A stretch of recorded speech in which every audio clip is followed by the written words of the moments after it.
stream while walking here because when we walk through that area there's no satellite coverage. Can't reach there. Came up last night in Regather. Talked about Martin Nico was saying about all satellite dishes pointing to Mont Blanc, and which we believe we can see from a high point in Wales. And I was saying, no, I think the big towers, and I hadn't put to mention Crystal Palace, famously the first tower that brought TV to the masses in the UK. Tower, not satellite. Anyway, so they're doing some minor refurbishment here, and there will probably be works are taking place to conserve the stonework as a continuation of regular repairs that have taken place over the centuries.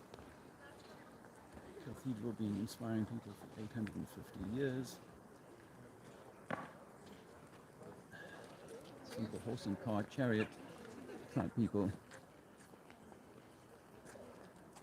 had their ingenuity and scope of works, machinery, etc., etc. Building the scale. I thought I'd do the walking, part of the walking, and carrying a slightly injured foot, like DNHD there. Hope you're feeling well, better. Anyway, I think you'll find down here is obviously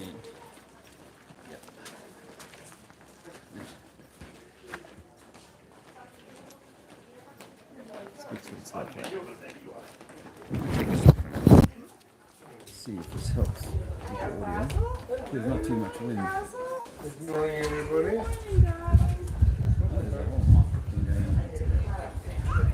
I might struggle to find a place to put a banner where I'm not missing people.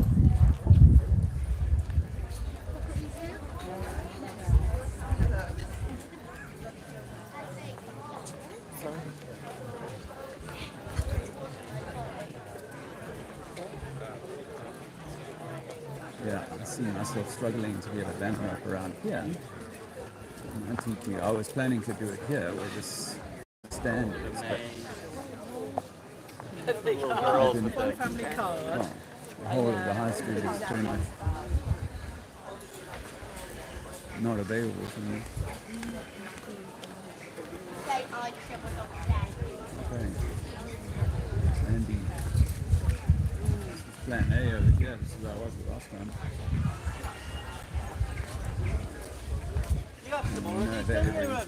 Available. Portugal, Spain.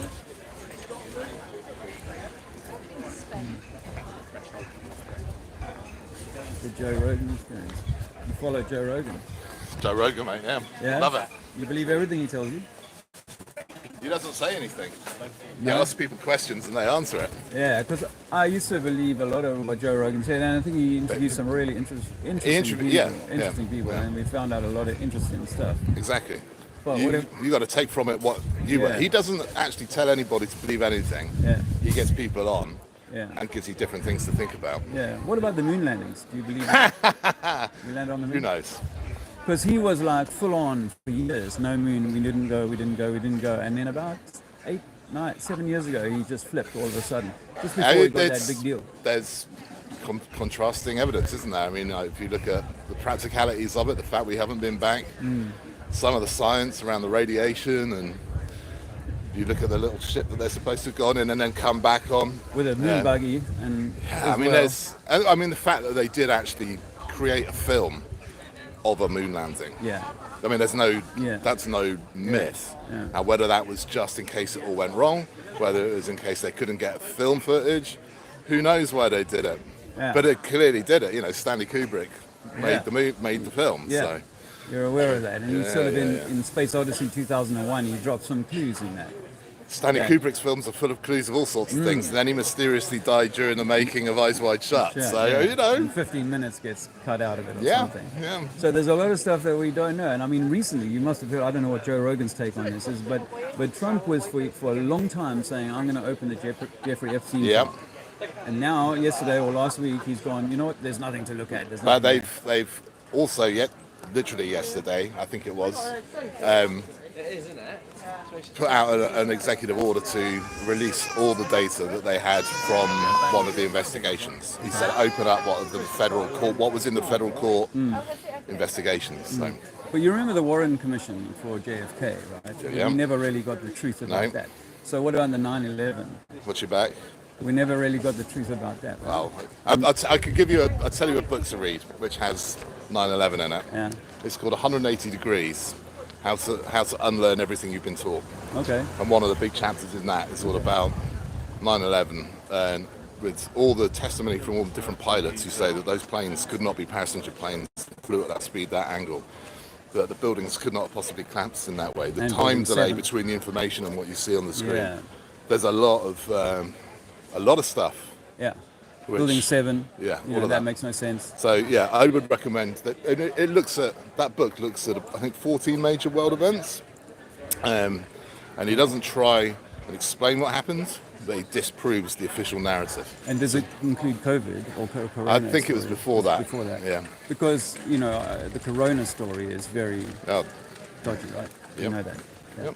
And Happily what's unvaccinated. happened- Good man. and since then, you know, we've seen a lot of people, and the government will not touch, the media will not touch anything to do with people's harms, Yep. anything that's negative to the storyline Yep. that they're continuing to press. So it feels to me like we're going further than that. Like that, the 2020 was like a Test warm-up. run, yeah. Exactly. For something more. That's Well, coming I down. mean, Agenda 2030 is the big target, isn't it? Yeah. And they seem to be accelerating towards that. Yeah. So will the global currencies survive much longer? Yeah, there's About 10 years ago, I was already aware of 9/11 and stuff like that, but about 10 years ago, I was presented with some evidence or information that I'd never seen before, even though I thought I knew most conspiracies. Yeah. And that was that when we look over the water and we see a ship go over the horizon, we can't measure that. yeah. So what we're told in school is that that's curvature. Now we've gone with high-powered cameras and looked 10 times further than that and gone, it's still a ship, and it's Wow. gone nowhere. Have you looked at that one? No. I would recommend, given how far you are down the rabbit hole. Yeah. I tell you why I asked you about Joe Rogan and the moon landing is because he flipped on the moon landing because when the flat Earth thing was starting to become very powerful, they were like you can't sit with the moon landing being a hoax.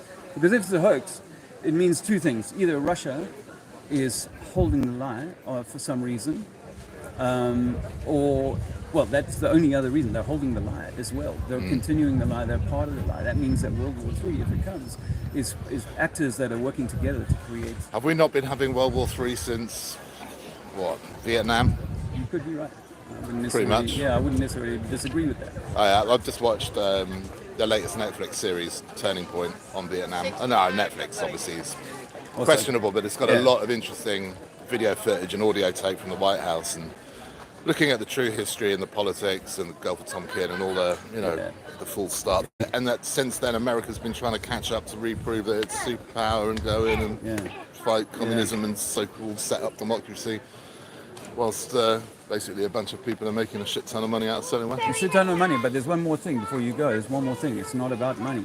It's not about power. they're using and power. It's about they put us into like a prison and we call them countries and so on and all sorts of other things. But actually, I think that we are spiritual beings. I was an atheist until I started going down this road. Oh my God, everything I learned is untrue. I had ayahuasca 10 years ago. Yeah. Oh my gosh, we're not material beings. No. We're just something oscillating spiritual. energy. Yeah. Oscillate- No, the exactly. question I whether tend to there's say- a soul within that energy, who Well, knows? I've seen it. Whether there's different dimensions that we can then express into when we're no longer in this physical electromagnetic form. I like that, electromagnetic. I'll give you a flyer and one takeaway, and that is that they call it a solar system. We call it a soul lure Okay. system. Nice to talk to you, bro. No worries. All the best. Take care. Cheers. Well, that was a nice off the cuff. from Austria, if you want to talk about truth, gay, flat earth, everyone looks at you like you broke free from the insane asylum. Yes. Yes. Hey, just JP, nice to see you, bro. My free rolls. I've not come out. I've not come out for that long today, and so I've got no pre-rolls. I thought I'd just go dry while I'm here, and then go from there. But I do want to put the banner. That's going to be useful. That guy, I met him on a lot of topics, and after that, I thought I could go with the flat bomb, because he must know he's already, a lot of his friends will say I can't actually, I can't see you being able to put up any banners in here because you're sort of into what would be considered controlled, very much controlled space on public space. Although this belongs essentially to people. They're not the ones who took the Freemasonry when we came back. There'll be a window under there.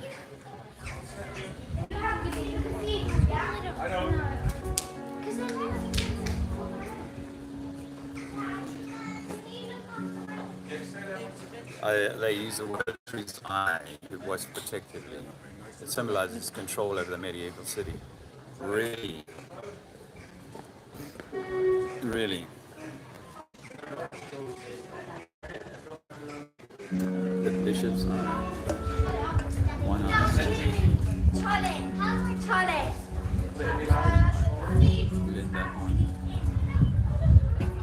Yeah, so I mean, I could try down. See, one other option is here by the church, but I'm kind of mindful that it doesn't have the hugest amount of footfall.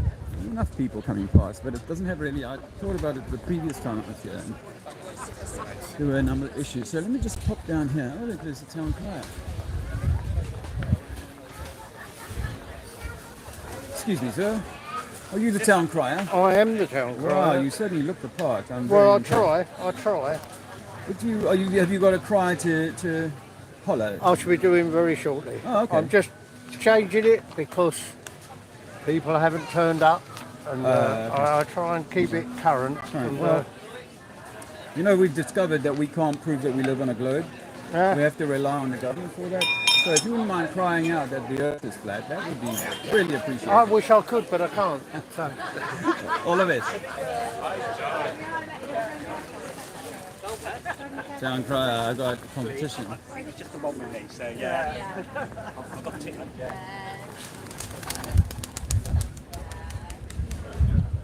See, I might find a shop along here that I can fix it to.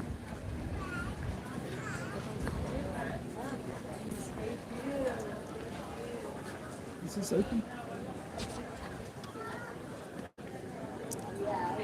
This is not open.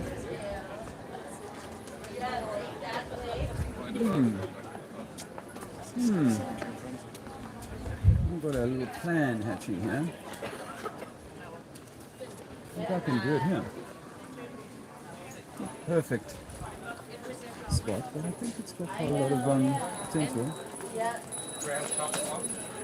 Well, this is a door which can't block. And it probably leads into the shop. So that won't be for anyone's accommodations. Give me a moment, guys. I'm going to set up the dump.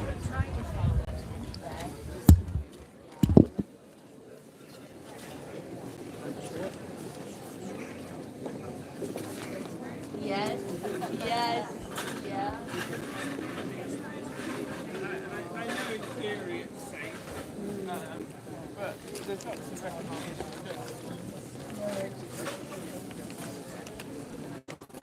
Yes, yeah.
Yeah, yeah. Yeah, all right. Yeah. Yeah.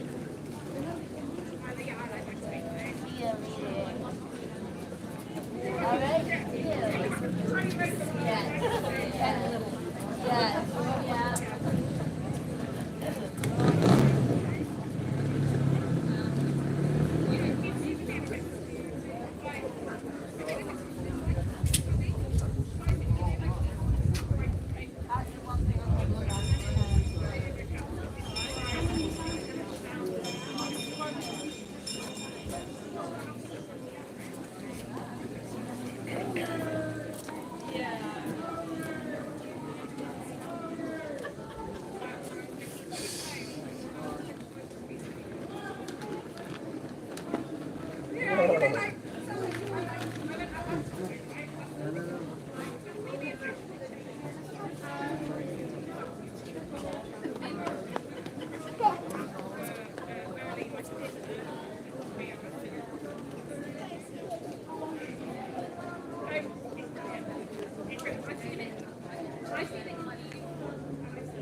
We'll come back to this. You can come talking about it.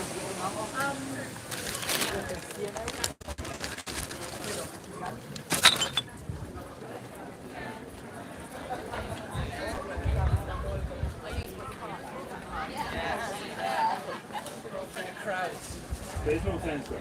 That's what I was like. And we'll probably be a month now.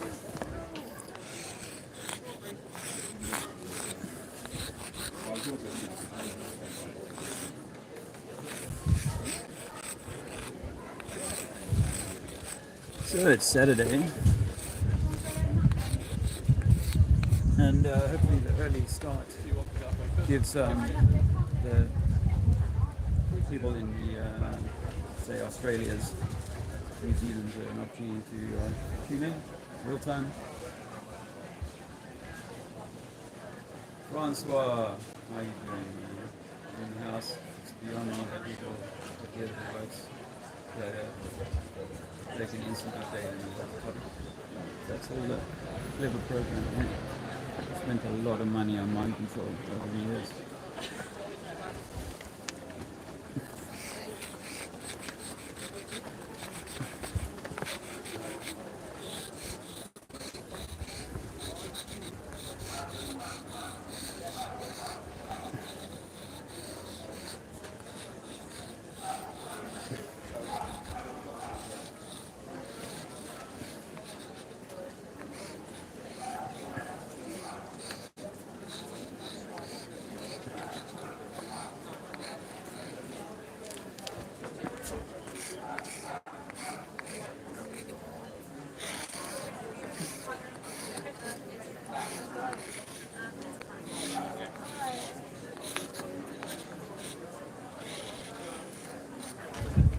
Hi.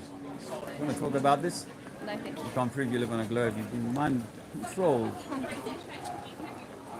It's all belief. It's all religion.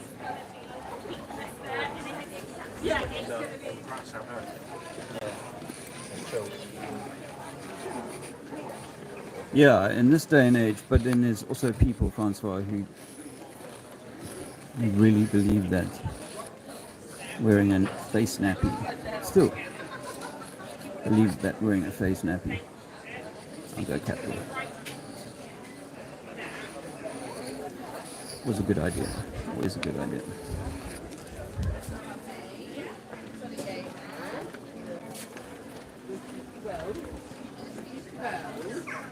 I like having it at this height, it's more readable than right on the ground. Earth is flat, not a spinning ball in space. Space is fake. NASA is Disney for adults. Never went to the moon. Never went to the moon. The moon is a light in the sky. You believe the moon landing's real? Yes. I used to believe it. believe the world is round. Round as a frisbee round, or Pardon? like a frisbee? No, like a sphere. Oh, spherical. That's not a round. A round is actually in 3D as a column. Well, it's a sphere. We'll agree to disagree. Okay. Can we measure curvature over water? Pardon? Can we measure? Science requires measurement. Demands measurement. You know, you can see a thing, but until we can measure it, Why would you worry that it's a sphere? why would you believe that it's a sphere when none of your senses tell you that it's a sphere nor that it's moving? If it was You had to be I taught that, I'll right? Tell you why. Because your I'm going to senses stop won't us tell here. you. I'm going to tell you why it's not flat. Okay, Simple answer.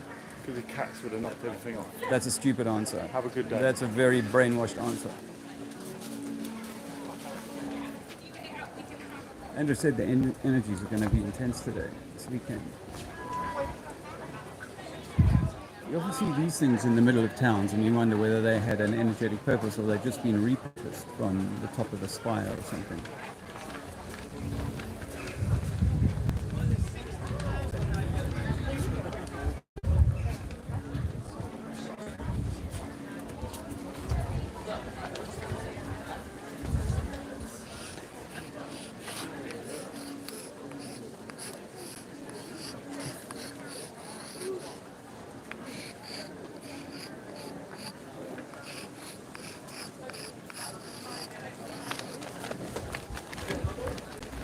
Earth is flat, not a globe. Earth is flat. We've been brainwashed since babies. You don't live on a spinning ball. You don't come from monkeys. You don't come from monkeys. Earth is flat, not a spinning ball in space. We can't prove it. We just have to believe it like religious zealots.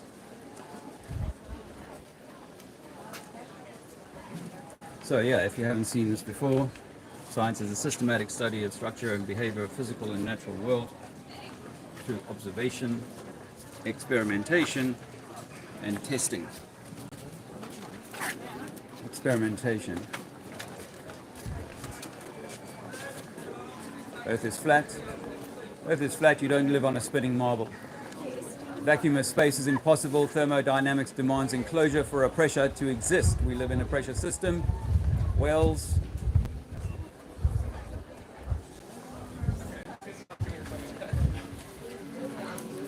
Earth is flat.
NASA is Disney for adults. We never went to the moon. The International Space Station is done in a swimming pool with harnesses and CGI. The only thing that ever went to space was your imagination, like Disney. We can't leave this place. It's enclosed, just like it says in the Bible. This place is enclosed. You can't get out. It is stationary. God separated the waters from the waters, and we live on the plain above the sea level. Have you One sea personally level. seen the ice walls around the No. outside? Have you personally been to space? Not No. space, no. No, you haven't been to space. You've never been to the moon. but I've you believe seen it. sort of fairly convincing footage of that, though, but Film no footage. footage of the ice walls, funnily I've seen enough. footage of the Have ice you? wall, yes. Have you really? But also in reality, I've seen that every Okay. body of water must be contained. Right, okay. Can you show you me don't an think example in gravity's a nature? thing, then? No, gravity's No? a theory. A theory? So because I lift something up and then it drops back down in air, You don't think That there's doesn't sufficient mean- proof of gravity from all of the sort of scientific experiments over the last 1,000 years or Did so? Jesus walk on water? I don't think he existed, let alone walked on so, water. but there's a billion people who will tell you that he did. well, yeah. Doesn't make it true. No, it doesn't. But if you and I can't prove that the water is curving from my bath to my lake to the Suez Canal to Have as you, far have you as sort we of just can looked see. at the horizon before from a Yes. distance? You see how you're bending that with your hands? Huh? You're lying to yourself, sir, because here, this is the reality, is that there is no, look at my shirt, there's not a single photo. This is real wasting world. it. You're This is wasting real No, world. it's fun. This is real world. I enjoy I know, when I'm dealing with the brainwashed, it is difficult. I've been doing this for a while. But there's not a single photo Yeah, here but I mean, that that's shows curvature. probably, you're looking like at about that much of the horizon, you know, from a relatively is that? short distance. Depends on how high you I are. mean, if you look at one of the sort of pictures from an actual significant distance away, the curvature is very obvious. What sort of significance? Well, you know, like a couple of 100 kilometres, for example. What, high? You mean if you go a Or couple away. of 100 kilometers away? Well, I mean, there's No, look so here. Look much. at this photo. This is an so actual. many pictures. This is an actual photograph. This is an actual photograph from a weather balloon at 120,000 feet. Yeah, and that's showing what, like a tiny fraction of the. And I'd imagine if you actually zoomed in, you would think there is curvature there. It's just you're there's a- saying well- such a small part of it that the curvature isn't obvious to the naked eye. No. Well, people tell me that they can see it from the Are, beach. are you say you can actually see a serious, ship, or is this really. just do you do this for fun? Is Tell this me just which of trolling? these. Tell me which of these you disagree with. Well, all of it. It's absolute Okay. nonsense. All right. Let me show you this here. This is a bona fide map across the North America. Okay. Map of what? This is the heights of the mountains above sea Okay, level. right. So you go from the east coast to the west coast. You go up 3,000 meters. You come down 3,000 meters. You're actually working on a particularly flat baseline. Right. So across the whole way. Now our oceans are known to have abyssal plains, which cover the majority of our ocean Yeah, floors, and these yeah. are known to be flat areas. So there's no. Are they? They're known to be flat. Well, known by yourself. Well, this is the AI overview I put here. So Oh, it's the not AI. mine. Well, it's the AI Yeah, overview. yeah. It must be true. So then. the abyssal plain is a Yeah. vast flat. It's not flat though, is it? Because it's Oh, like the so- rest of the curve. It's like the rest of the Earth. It's actually curved Curving. as well. Okay. Yeah. So can we measure curvature over We water? can. Have you yeah. done that? Well, not personally. Okay. So how No. do you know it's there? Well, I mean, I don't know it's there, but I mean, I just believe go it's with there? the overwhelming Yeah. evidence that has been Yeah, gathered that's by what Christians will scientists tell- well, the Christians will say the over same like thing, several right? hundred years, as opposed to like one nutter with a smartphone talking nonsense. There's a lot of But good you carry on, scientists mate. in the- You carry good on. Scientists Have a have nice known day. this for many years. Hello, man. Again, Good. How are you? doing well. You sound like you've got some more interesting questions than someone who's extremely indoctrinated. I'm just So curious. Ask me your questions. So when did you come to these conclusions? 10 years ago. What made what? 8 inches per mile squared. Do you know that formula? 8 inches per mile squared. We didn't get taught it at school. Mm-hmm. But according to Pythagoras, if you stand on the beach and look at a ship going away or something going away, the curvature of the earth is going to increase 8 inches per mile squared. Mm-hmm. So by 10 miles, you're talking about 800 inches. By 100 miles, you're talking about 80,000 inches Yeah. of curvature, hiding any mountains that we have or whatever. And yet we can see mountains. The world record photograph is 440 kilometers across water to see a mountain, all of it in the distance, Yeah. which should be miles below the known curvature, the believed curvature. So for me, 10 years ago, because I grew up by the sea, I was like, hold on a minute. I used to look up the coast at night and see streetlights many miles up the coast that I could see on a clear night. I'd be like, there's no curvature there. I'm looking line of sight. Street lights are only 10 meters, 8 meters high. That should be hidden by the curvature they tell me was there. So that was my first kind of alert to say, hey man, maybe what I was taught isn't true. But then by then I already knew that things like 9/11 and JFK and all these things are not moon landings, are not what they tell you on the telly. Yeah. So that was my starter. That was what got me I think going. they have commercial space travel. You can go up into the. Like Katy Perry did. Yeah. Uh-huh. Yeah, you should do You that. believe and she went see- to space? I don't know, but Because when we should look look into into that. it, when we look into it more closely, it's an 11-minute journey, and it takes them to about 50 kilometers, maybe 50 miles to be fair. so you think the Earth is flat? Is that? So we're not going to space. When people like Jeff Bezos and all of these people, Branson, they're not going to space. They're going to what they call the edge of space. They're going to what they call the high, like maybe a high Earth orbit, if you like. But they go up like this, like a parabola. Yeah. And once they get that high, in the falling, they get about 5 minutes of weightlessness from that height. What NASA trained with is a 747 that gets them to about 60,000 feet, and then they drop back down for 40. You know about it, the vomit comet. 45 seconds of weightlessness. Now, when we look at certain footage on these weightless flights, we see ladies' hair flowing around like it's in the waves, basically, like it's in the water. But when you see the footage of them doing it on the ISS for real, it looks like the ladies got hairspray. And their hair's just stuck in one place, and it's always just pointing up, and it's not flowing like they do on the vomit comet. We also found that the International Space Station is built in one place for sure, and that's in a swimming pool. We've never seen it built outside of a swimming pool. We've never seen it assembled on the ground and then bits of it taken up. What we see is, a new piece has arrived today, it's being tacked on, it's a Russian piece, it's this piece, it's that piece. Yeah. And then when we look at the footage of them inside of this thing or doing a spacewalk, it does seem like they're in water. It does seem like we see bubbles So leaving the helmets. you believe the Earth is flat? I believe that everything that we're taught about the globe is based on re-engineering the reality around us. So everything that we see, you and I see, I would agree with you. But it's the interpretation of that. So for example, the sun being 90 million miles away, I don't agree with that. That it's thousands of times bigger than the Earth, I don't agree with that. I think it's a small light that I see in the sky. You and I see the small light. You call it one thing, I say it's another. What led you Same to believe that? Well, once you go in past Earth is 70% water, and water, when at rest, aside from tidal variations and wind and what have you, is pretty flat. That's why we say sea level, and we sound American. The whole of America uses one base sea level. For every mountain height that's given us height above sea level, Right. it's all taken from the mean sea level. The same is true in the UK. And I've got here, in fact, North America as a cut through from California to New York. That's 3,000 miles, and you see that on a flat line.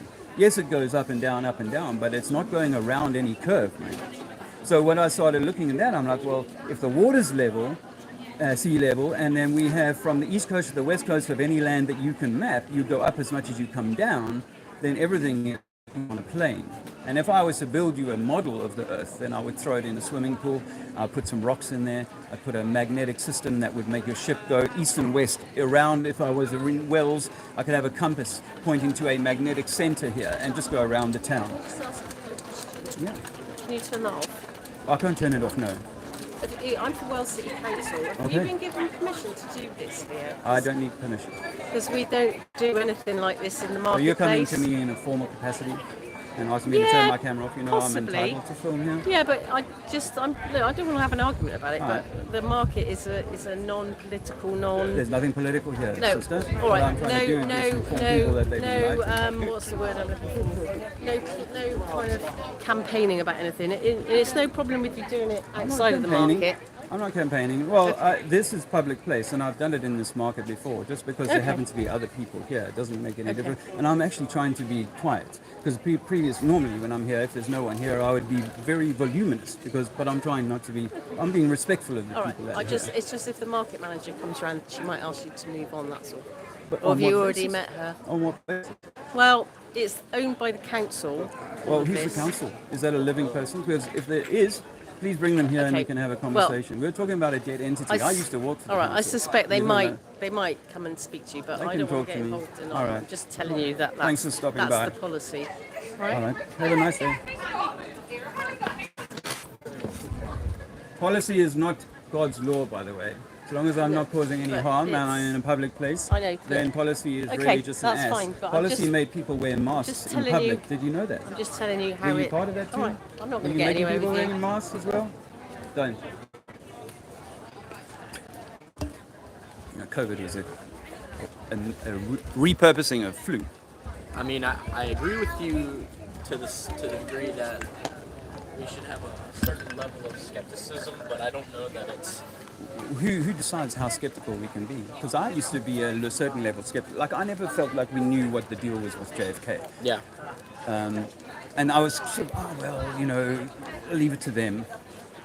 I thought, oh, there are some questions about the moon landing, but if it was untrue, then we would probably know about it.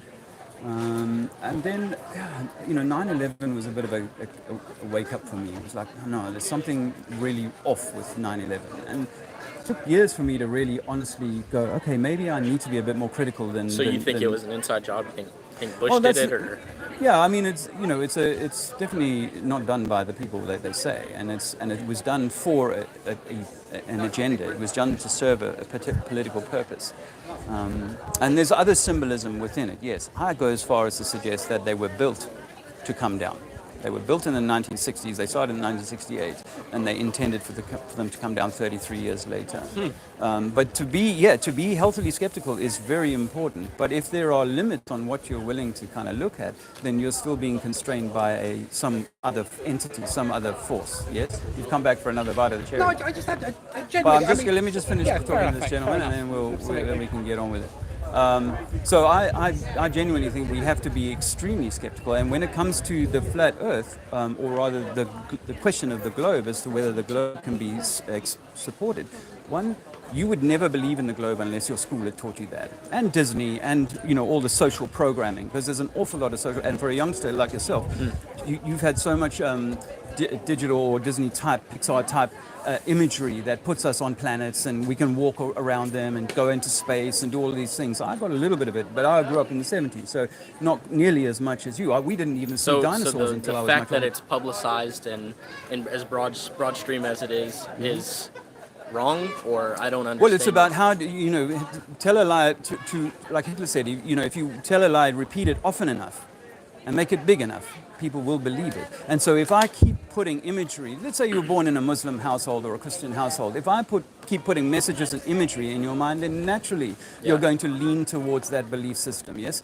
So if I've got a little mobile of little planets flying above your head, and then you're watching Disney all the time, and you're seeing things flying around, and then you hear that we've got this International Space Station, and look, you can see people floating in what seems to be zero G, but people who've got eyes to see say, look, on that clip there, you can see a harness pulling. Or there, when Tim Peake does it, you can see how the veins are popping out of his neck, and he looks like he's wearing a harness as he does his 360 spin. You start to, like a child goes to the magician, can't see the tricks, but the adult is kind of like, I see it there. Or the punch and juju, I see what they're doing, and I'm not going to be played by that. But the majority of us, because the messaging has been so complete and so continuous and attached to intelligence, by the way, because you're smarter in school if you can recite that the moon is 93, the sun is 93 million miles away, and it's 400 times larger than the moon, which is why it seems to cover each other over every now and again. So you become like a star pupil for answering the questions. When I was a 10-year-old and my teacher said to me, you know what gravity is? I'm going to take this border in a bucket with a rope, and I'm going to swing it around my head to demonstrate how gravity works. And I was, at 10 years old, was asking questions and saying, hang on a minute, you've got a rope and bucket. Gravity is a theory that something fell to the floor. How do you equate those two things? You have to accept this, otherwise you fail. I was shamed by them. I was shamed by my preachers for saying, but your Bible is so out of touch. Your Bible says the earth was made on pillars. It doesn't move. And that the sun and the moon are lights, each of them lights for day and night and stuff like that. That doesn't fit at all with the scientific model. Evolution, I believed all of those things. Why? Because they kept repeating, and making sure that for me to get to the next level of schooling and to feel that I was smart, I had to answer those questions correctly.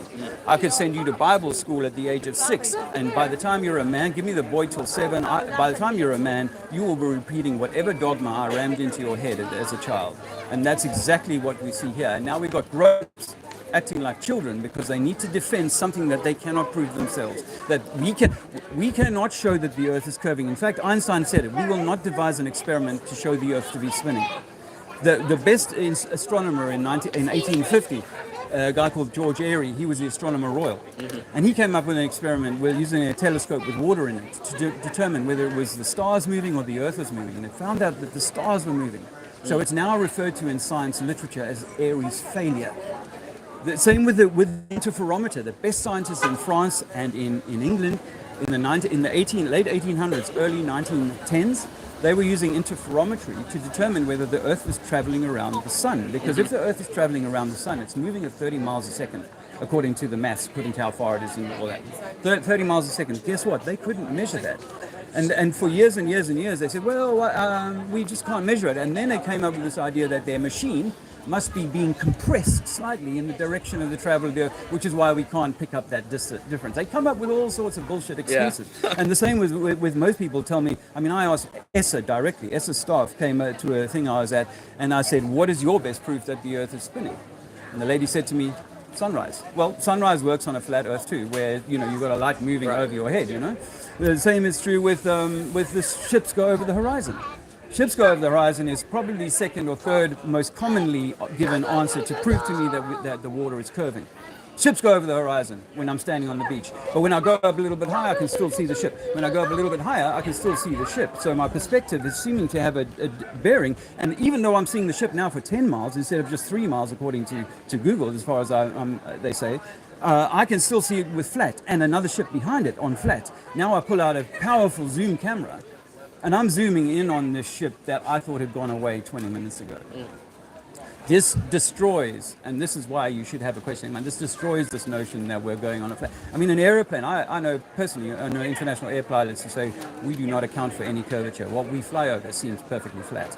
The cloud bank is like a tabletop when we fly over the top of that. Our gyroscope, right, is set on this level on the runway. Now, if the level of the runway was in South America was down like that, the gyroscope would have to account for that. Otherwise, my levels would be completely off. But the gyroscope holds exactly the same plane for 10 hours, 11 hours of flight from here to South Africa. And it doesn't change at all. Nothing in my body. I've taken a digital spirit level, the gyroscope. You know, nothing in your body systems is saying you're actually now going to have a perpendicular. When I arrive in Johannesburg tomorrow morning, my perpendicular is actually going to be that way. I'm going to be standing up on the ground, perpendicular to where you are now. And people in Australia are literally sort of upside down. No, they will tell me, the globe believers will tell me, no, they're not. They're actually flat. But it's like wherever you are, it's locally level. Everybody's sort of local. Well, what if it is locally level? Everybody is on a flat place. That's why it seems like we are not doing anything but going over a flat plane. You can fly, you can take a ship around these things. Sailors were doing that for hundreds of years before the first globe was invented in 1500. Yeah. First globe is invented in 1500. That's according to what you can find on the internet. Right. And if they had an older one, they'd certainly be pulling that out of the bag. However, if you go back to the Sumerians a few thousand years ago, they were using the astrolabe, known as the oldest computer. Yeah. And that was using a flat Earth. Can I take pictures of this? Of course you can. And you can take my flyer. Can I quickly? I mean, I'm not going to convince you. You're not going to convince me. No, I'm not going to be rude. You were rude to me just now. I wasn't. I don't think I was. I don't think that's necessary. Well, I apologise if you thought I was rude. I respect you. I respect your opinion, and I hope you respect mine. You're not going to convince me. I'm not going to convince you. That's fine. But at the end of the day, I'm curious to know if you genuinely believe if the globe is a sort of conspiracy, a fabrication. Yeah. What is the purpose of that fabrication? What do the fabricators gain from making us believe that it's a globe as opposed to a flat I can plane? tell you a few things, but I'll also give you my flyer that I made to find out answer exactly that question, because that's the most common question I get. Okay. What would be the point of lying about it? Because it seems like an expensive thing to maintain. Yeah. Well, yeah, but who's paying that? Well, I don't know. The taxpayer. Well, we're maybe, but what's the purpose? Okay, but it's you gave your rebuttal was it's an expensive thing. I mean, you could argue that everything is the cost of the taxpayer, isn't it? Yeah, absolutely. Yeah. And so if I'm wasting money over there and I'm like, I don't care because you're paying for it. Yeah, and you're saying, well, why would that's so expensive? But it's like, yes, because you're paying for it. But let me give you my flyer. Well, there's a couple of things, really. There's a couple of things. I mean, there's two parts to the answer. One is there's a material answer, and the other is that there is a spiritual answer. Most people don't really like the spiritual answer. I don't have a religion. I think religion is control. It predates government as the means of control. So I'm not for religion. But I think that when religion lost its grip on power, the people, they're still very powerful. These people, they have all these things. Do you think they're going to come up with a new solution, a new world order, or one in which they can then control people? Oh, absolutely, but I don't see how this does it. Okay, so government, it continues to be a mechanism, and science now, a mechanism for controlling people. We saw it in 2020. You know, the science said, trust the science, blah, blah, blah, blah, blah. So, Sorry, and when that's you been say we proven- saw it in 2020, Yeah. are you talking about the pandemic? Yeah. Which Yeah. you also think was a hoax? No, I think people got sick in that year, but was it a pandemic that I could make you sick? No. Was it a pandemic that you could make use of? I couldn't make you sick. I can't make you sick. You know, what we didn't see in that was scores of people who'd been sent home to live together, all falling sick and all going into a hospital. I can't talk to you anymore. I'm sorry. You know, I work in healthcare, and what you have just said, you're talking about being rude, is so disrespectful. Because I was on a daily basis communicating with, like, you know, very well-respected, globally renowned, well, not directly, but through our sort of company stuff, immunologists, CDC personnel, and thousands of people lost people, relatives, they died through that. And you're there saying that this is... No, I'm not. Have you? I don't want to talk to you anymore. That's just... You talk to me about being disrespectful, and you spout this nonsense. I think that people there are are being so harmed by many these more things. effective ways of, like, government control and miscommunication that are in play these days. Why would they bother with absolute garbage like this? That makes no difference at the end of the day to anybody, whether the globe is a flat plane or a globe. It makes no difference Then to why people. would they lie about it? They don't. Okay. You, Well, we can agree you to disagree. selectively picked like the 2% of, like, fringe scientific experiments which support your theory, and ignore the other 98% which refute it. Prove water is curving. Prove water is curving. Prove it. Prove it isn't. Prove it. It's not my claim. Water is level. As I was saying earlier on, there's a lot of people who still feel very strongly about the COVID. So how are you guys doing?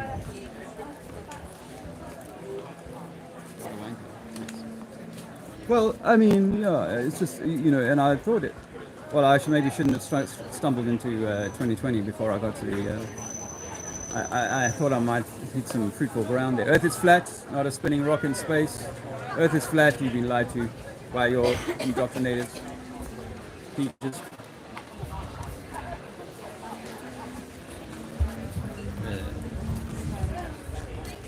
Some information for you. Earth is flat.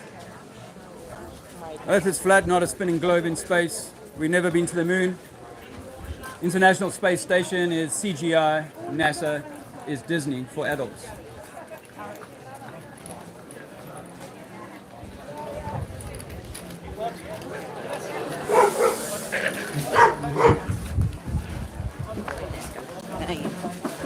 Earth is flat.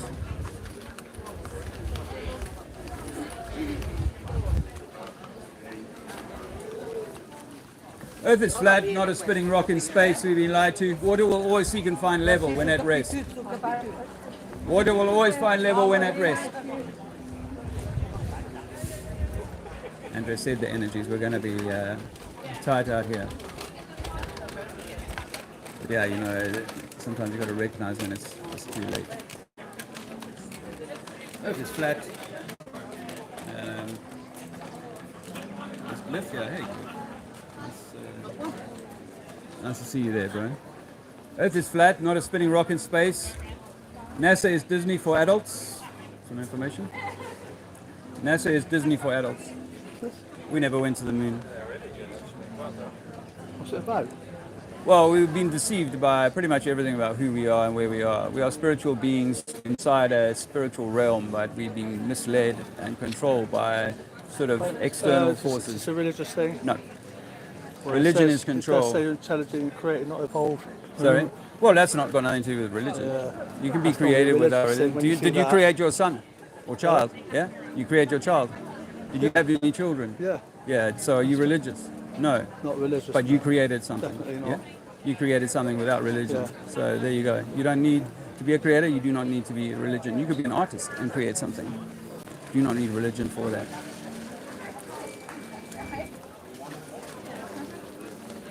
This isn't about the Rothschild family, is it? Or something like They've got something to do with it. I think they're gophers for the people that run the show. Yeah, the Rothschilds have got something to do with it. Extraterrestrials, yeah, definitely believe in them. I want them to investigate that worn down pyramid on Mars. Oh, yeah. Well, now, see, where I'm at, my friend, is that the lights in the sky that you see, they're lights. They're not rocks and Stars. gas. Stars. Yeah. Stars. Yeah. But the idea that they're rocks reflecting light, that's made up pseudoscience. But they're not reflecting light, they're hydrogen, aren't they? Well, like our sun. Mars? No, the stars you're on about. You're on about the stars. No, I'm talking, you said Mars. You said Mars. Right, yeah. Yeah, Mars, the idea that, because when we look at it ourselves without a computer-aided telescope, what we see is what looks like a repeating cymatic pattern.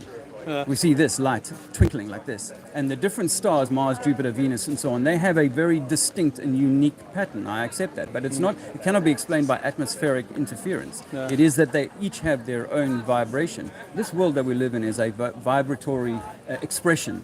Like, everything is in flux of vibration. We're just interpreting vibration. And so when we see the stars in the sky, the lights in the sky, what we've been told to interpret them as is rocks and gas, lumps of rocks and gas, and they're reflecting things.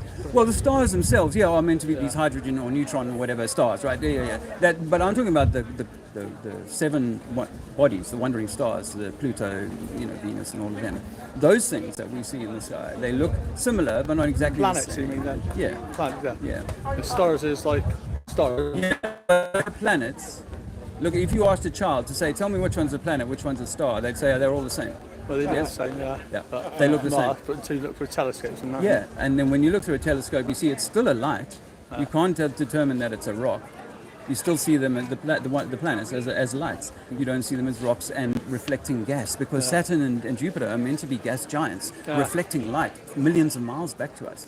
Well, actually, that doesn't work in reality. Nothing that's gaseous stays together. Nothing that's gaseous becomes that reflected that it looks like a star, and then transmits. So what do you think it is then, mate?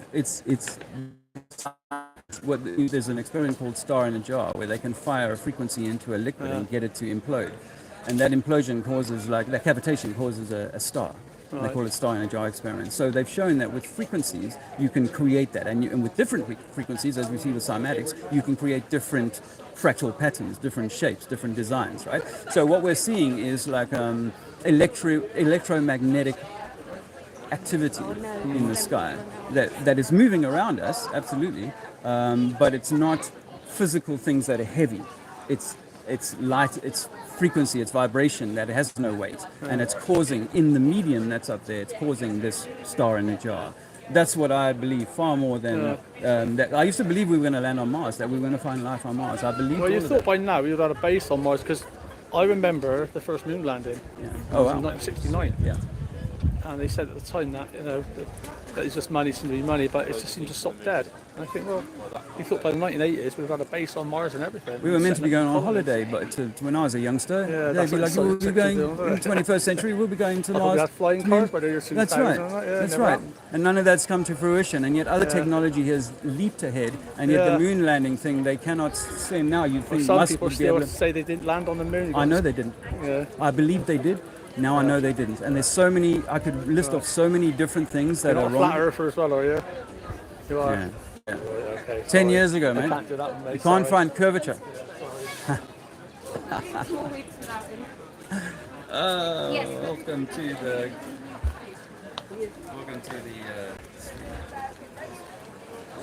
Earth is not a globe. Don't believe the teacher when they say you're spinning on a ball. That's all lies. But no. Yeah. Earth is flat, not a spinning rock in space.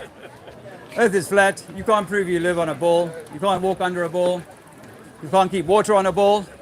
Water must be contained, and it doesn't like to be moved. If you move water, it'll get very agitated. Earth is flat. Sea is level. We have one sea level on Earth, one sea level on England. Yeah? You can't prove you're spinning. The lights are moving in the sky. It doesn't mean you're spinning. No, 400 meters. Have a nice day. Bye. Earth is flat, not a spinning rock in space. You've been hoodwinked. Can you handle it?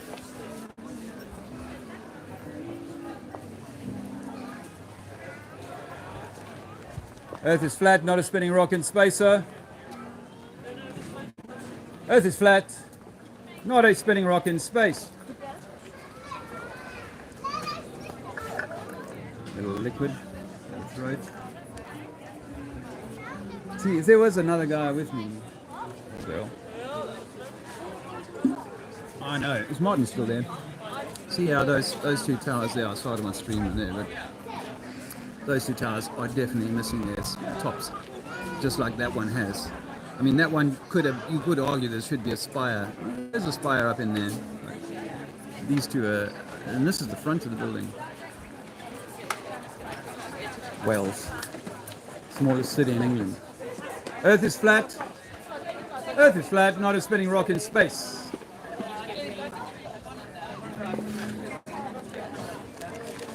A little bit of chalky. Earth is flat, guys. You've been lied to. Earth is flat.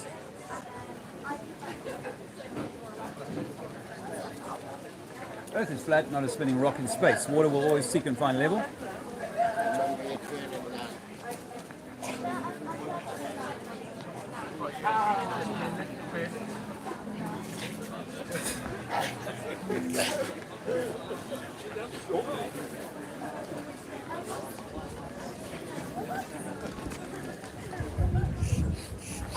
Oh, you see how triggering, and we still see it.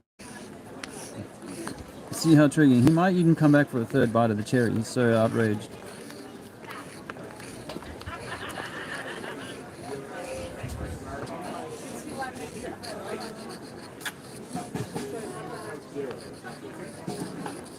You guys want to throw something in the coffee pot? I'd appreciate it.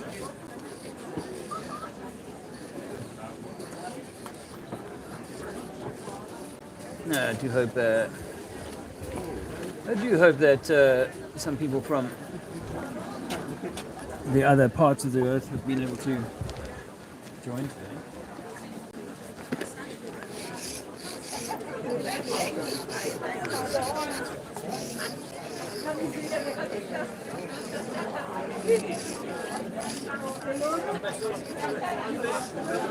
See, even though I said to that medically induced coma just now, I said to him, I know people were hurt, I know things went wrong there, but I'm not, you're not, you know, it's the same as the Holocaust, right? You can't question that. Earth is flat, can't question any of that. It's like, no, none of it can be questioned. Even, you know, you just have to accept the entire story. Earth is flat, not a spinning rock in space. NASA faked space. NASA faked the moon landings. NASA never went to the moon. Earth is flat. You don't live on a globe. You didn't evolve from monkeys. Moon landings are a hoax. You never went. You only saw it on TV. Because I saw it on TV doesn't make it true. Earth is flat, not a spinning rock in space. Why? Because we can't prove that we're moving, and thermodynamics demands that if you want a pressure system, such as we live in a pressure system, right, it has to be contained. If I took the roof off the aeroplane at 30,000 feet, what would happen? It'll blow away. So what would happen if there's no roof here and there's no windshield? There's nothing here to stop the wind from, as we're spinning through space and through the atmosphere, there's nothing stopping the wind from just blowing at us at 1,000 miles an hour, which is how fast they say we're spinning. If we're spinning 1,000 miles an hour, we should be able to measure that. Planes should have to account for that. So the Earth is just flat? Well, you sound American. Are you American? No, I'm Norwegian. Norwegian, okay. You watch a lot of American TV, that's why I think. See, this is North America here. Yeah. So I've got the East Coast to the West Coast. Can you show me any curvature in that image? No. No. So that's 3,000 miles, which is about 1/8 of the way around the globe. Surely if we took 1/8 of a ball, we would be able to discern some curve. Yes? Yeah. And then on our sea, now you know, there's a lot, you have lakes, you have huge seas there, right, where you live.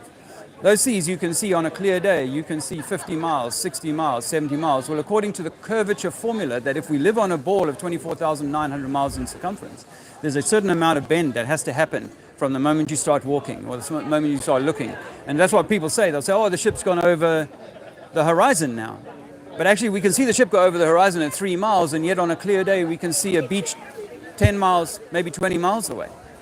And we're seeing the beach, so there's no bulging of water that's in the way. The water is level in your bath, your swimming pool, in your lakes.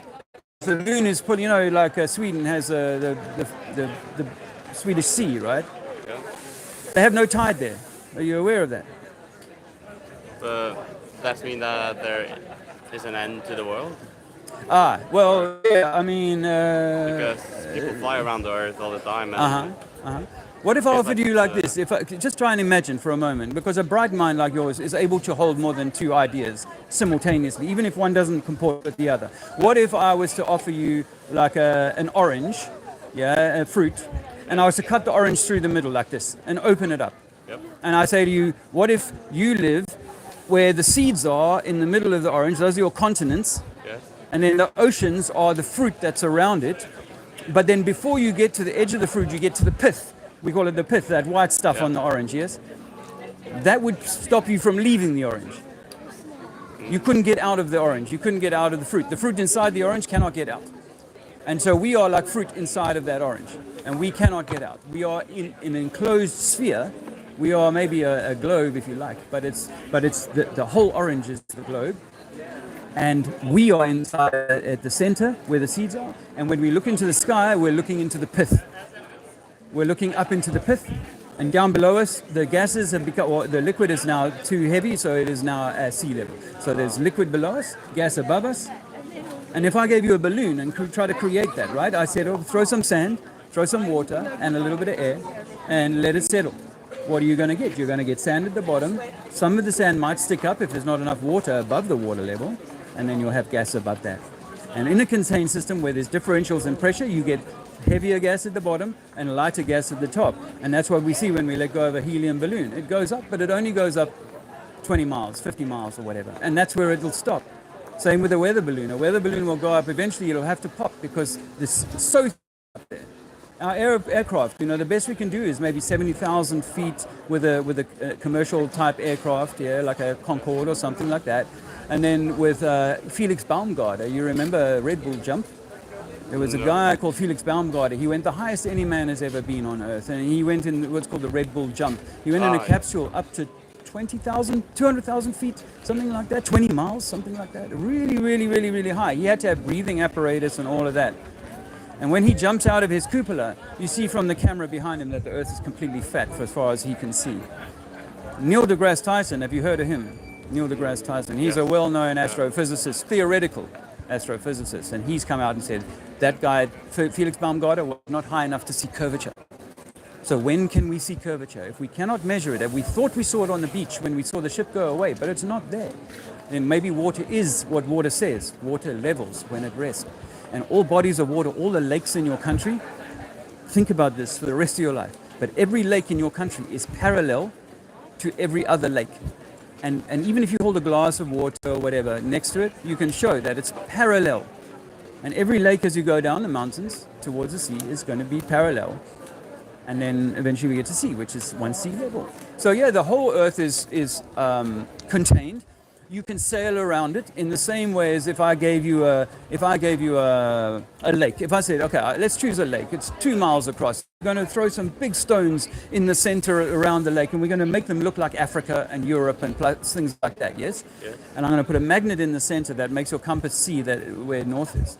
And you can sail around that like you can sail around England, right? You can sail around England and Scotland, yes? Yeah. Doesn't make it a ball. No. Take my flyer, you've got to go. Yeah. Take my flyer. Thanks for the questions.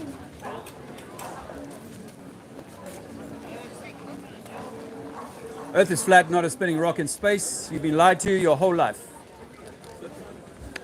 Hard to believe. Easier to laugh it off. You've been lied to your whole life. Earth is flat, not a spinning rock in space.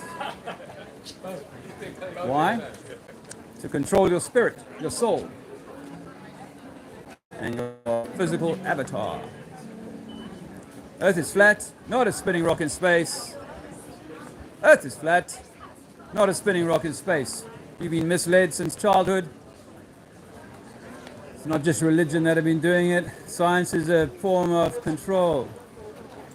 Earth is flat, not a spinning rock in space. They never went to the moon. Tim Peake is a con. Tim Peake is an actor and a thief. Stolen the truth from people. Earth is flat.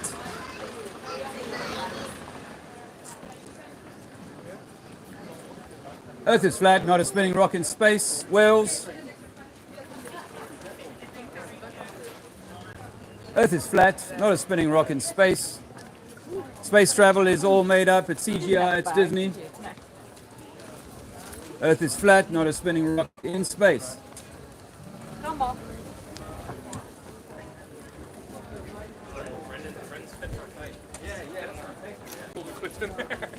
Earth is flat, not a spinning rock in space. Water will always seek and find when at rest. There's only one sea level on Earth. Every mountain is given a height above that same sea level. How can that be a ball? Water always finds level, bro. Always. That's true. Always finds level. And every body of water that's level, every body of water that's level is parallel. I'll catch you up. Every body of water level is parallel to the next body of water. Every lake down the mountain is parallel to the next lake below. And it'll only spill over when it's too full for the container, but it must be contained, and it doesn't like to be moved around. If you filled your food tub with just water and then try to walk around with it, it would be spilling all over the place, sloshing and going everywhere, right? Water has to be contained, and it cannot be moved. Once you move it, it's very, very violent. You know, they've got those trucks that carry liquids around inside of them. They have to put compartments in them, right? So that the liquids don't slosh from the back to the front of the vehicle, because it could roll the vehicle over.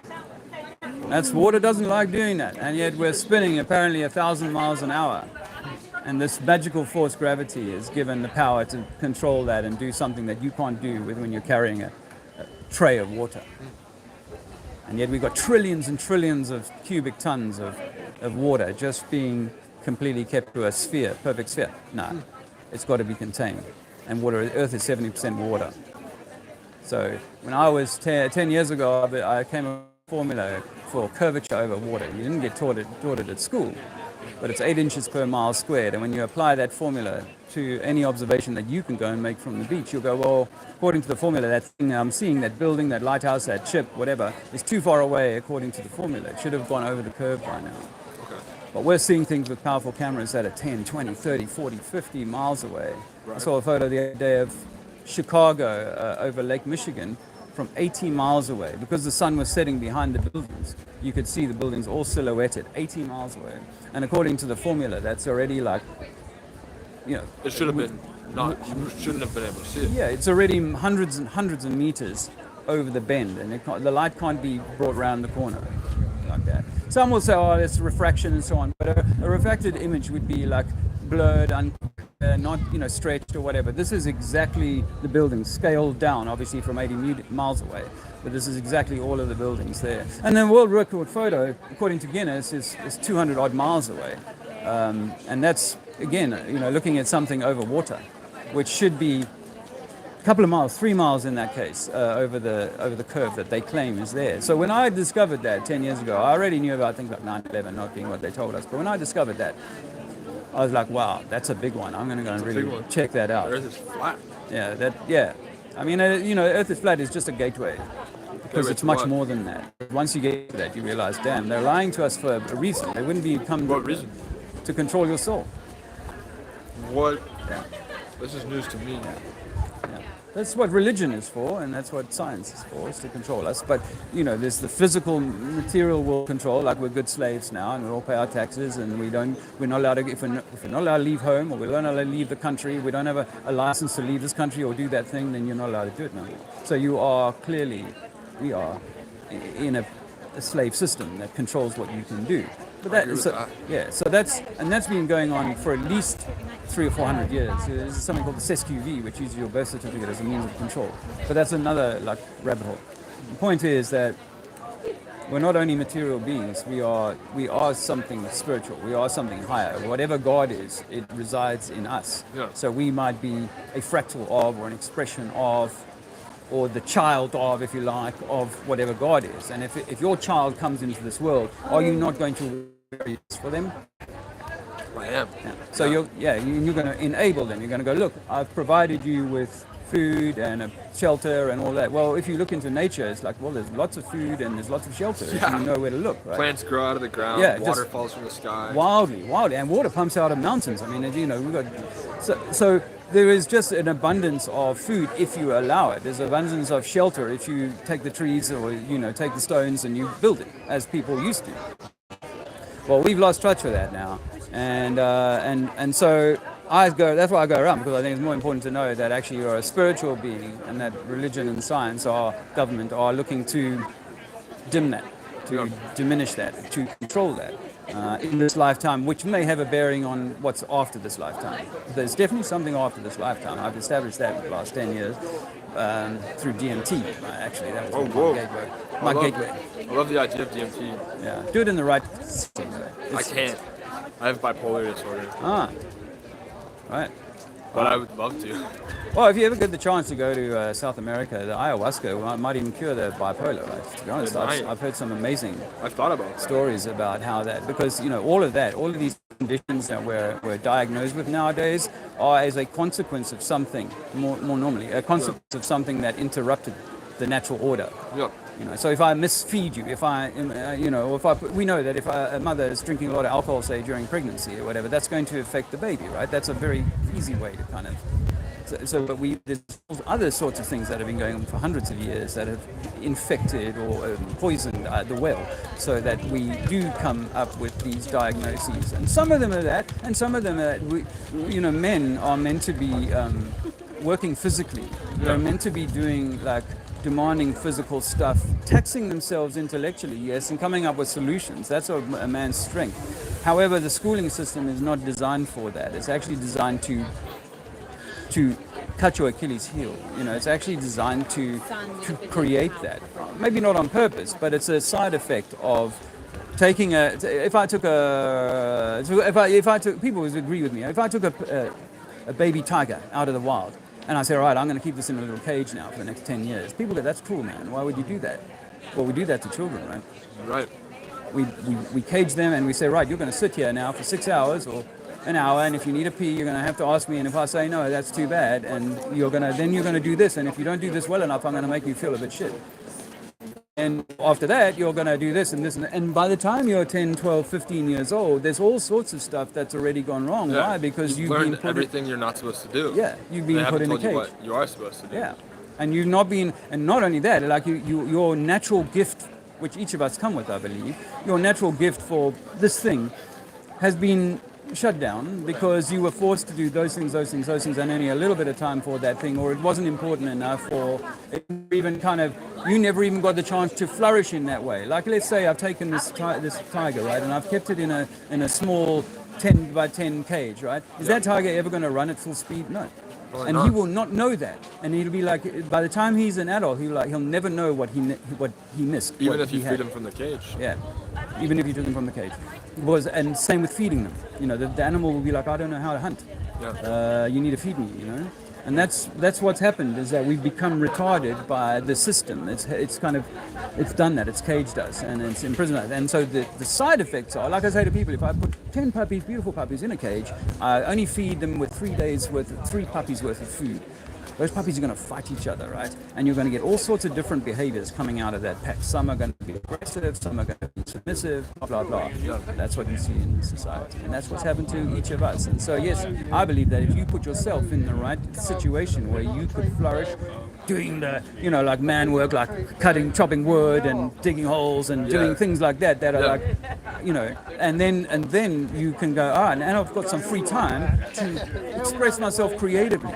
But we're not given that free time. Right. You're on the treadmill, man, from the age of 5. Treadmill, school, work, university. And then you're tired, and then you go on TikTok. Exactly, and they've given you like bread and circuses to watch when you get home, the wrestling, the football, whatever it is. There's no time to think. You don't have downtime, quiet time, and like, wow, I fancy whittling some wood, right? And then 3 months later, you're like, damn, I've made a whole chess set, and I'm really good at that. You know, I never thought that. And here I am selling now, a year later at the market, I'm selling my chess sets, and people are paying me a lot of money because they're all hand carved, and it's great wood, and I love looking at wood, and I'm aging wood, and you know, this comes out of nowhere. You're never going to get that kind of creativity if they're trying to make you into a banker or a corporate slave, you know, a corporate servant. Which is kind of where how my life went until I saw this. I'm like, no, I've got to break away from it. Otherwise, I'm going to remain in it, always in the cage. So if you had something to say, like, aside from the flat earth stuff and the conspiracy, like, if you had a message to young people, like, how to access their spiritual being, how to, like, break free from the cage, you know, what do you think you would say? Go within. Like, the truth is written on your heart. Like, I believe that whatever God is within you. And so you will not find it with exterior stuff. You will only find it within. Enjoy this life because you are here actually to have a great time. But go within, find yourself and seek harmony or balance in the things that you do. Now, the only way that you will learn that is if you think of an oscilloscope and you've got like the waves going up and down like this, very extreme. Well, that's someone who could be called bipolar, where it's like extreme high, extreme low, yeah? And the journey in life is really to kind of come into harmony or balance so that those peaks and troughs are less extreme, or when they do occur, they're more easily managed. So that would be your growth, that would be your life challenge, really. And the thing is that it's not bad to say, look, something came up for me today, it made me feel a certain way. Well, that's the gift, is to go, okay, so why did it make you feel that way? How do I center myself in that, you know? If I go from today where some people have been abusing me for my ideas and stuff like that, and I'm carrying their negative energy, you know? I'm carrying their poison, you know? Exactly. And the world is trying to do that, whether it be with Islamic this or Jewish that or virus this, and scare you, and you're trying to keep your vibration in a very poor state rather than you actualizing yourself and coming into harmony with your environment in the world that you exist in. But the more you want to be attached to the trappings of the world, then the harder it is to disengage from that kind of thing. So we have to have there's a phrase I want you to remember, is to be in the world but not of the world. It's kind of biblical in a way. Yeah, you know? It's like, to be in the world, not of the world. So we have to exist in this world. We have to survive in it. We have to thrive in it. But we don't have to be attached to it like, oh, I've got a footballer's name on the back of my shirt kind of thing, you know, and I'm spending all my free money and time following that football team and stuff like that. It's like, you're not making yourself the star of the show when you're meant to be the star, not Ronaldo or whatever your game is. So, you know, you're the center of the show, but everything in this show is almost... one way of saying it is that the universe wants to help you, and the other is that this earth is designed to trick you out of helping yourself. Like make you dependent on the religion or the government or the whatever to be your kind of master, when you could be your own creator. You could be the master of your own journey, the master of your own ship. Wow. And that comes with life experience, but also recognizing the value of who you are and what you truly are. Not this evolved ape, but an expression of something magnificent. That's beautiful. That's very beautiful, man. Thank you. It's been nice talking to you. Yeah, likewise. Yeah. Have a good thing. I'll give you a flyer if you don't mind. Sure. That's why they lie about it. What's your name? I'm Carson. Carson. I'm Dave. Nice to meet you, Dave. Likewise. Yeah, you can work this stuff out. You can work it out. I'm not a fan of pharmaceuticals.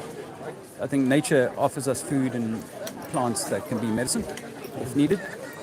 Yeah. Even like psilocybin, things like that, people have found with microdosing, things like that, they can control and really bring into harmony. If you really, I think the gift is to truly know who you are, then you will not fall, you will not allow these things that have been attached to you, these entities that have been attached to you, try and draw you out of yourself to make you a beast of the system. If you like. These things you can release. Yes. I know that for sure. Definitely. And you have like all the intellect, you have everything ahead of you. Thank you. Awesome. Thank you, man. Good luck.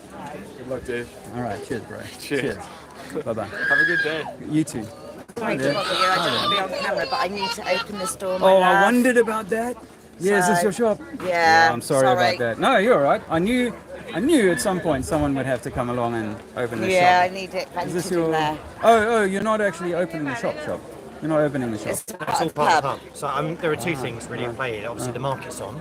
Hi, who are you? I run the market. I'm the market manager. Okay, So, I'm Dave. Oh, yeah, nice to meet you. Likewise. So I've got Likewise. really no issue with you applying for a stand, but you're effectively part of the market. Am I? I don't think that. I'm not selling anything. Well, even if you have a stand and you're actually talking about something, it's still the same thing. So we're kind of in a catch-22. We are, aren't You're we? in front- What's your name? My name's Matt. So you're in front of a business premises. Yes, which yes. obviously they have. Well, that's why I'm happy to move. Yeah, absolutely. Because, you see, when I set up, Matt, I was very clear to make sure that there was no one. The shop was closed. I wouldn't have set Well, it up. I was going to say, if you look in, it's actually part of the dining room. Is it really? Yeah. I'm not going to argue with you. Yeah, no, I'm that's happy fine. to I mean, take at the it end of the away. day, no issue what Yeah, you're doing, but yeah. just because it's under market rights, Yeah. we've got no problem with coming in, anyone giving a demo or having a stand. You just have to be done by the normal application process. That's all. What is it every Saturday, your market? So every Saturday, every Wednesday. If Okay. you go onto the council website, there is an application form. I You can fill didn't, that in because and pop it through. I haven't been to Wales for a few months. But Yeah. the last time I was here, I think it was a Sunday, and so there was no one around, which is why I could set up with no bother. Yeah, just when the market's on. I mean, as I said, we have people here talking about obviously highway stuff. We've got like stuff here during Eco Week. We've got Wales Environmental Network come here and have a stand. We've got no issue with people having Yeah, stands. Just yeah. they have to be done by the proper application process. Yeah, you see, what I'm not. I'm going to take my banner off. I'm not trying to argue for Only that. on a Saturday. Yeah.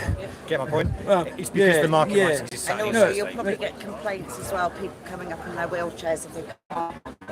I try not to be. I try Yeah, and be as. but See, it is one of the right now, things. isn't it? One of the things that I know and why I do what I do, because I could be with my young son at the moment and spending time with him, is. But the reason I do this is because I believe that we are all one. I was just saying to this young man now. I think we are all the expression of whatever God is, if you believe in God, right? I believe that absolutely. And so the highest authority here on this place is you, Matt, and me. We are the highest authority, not the council.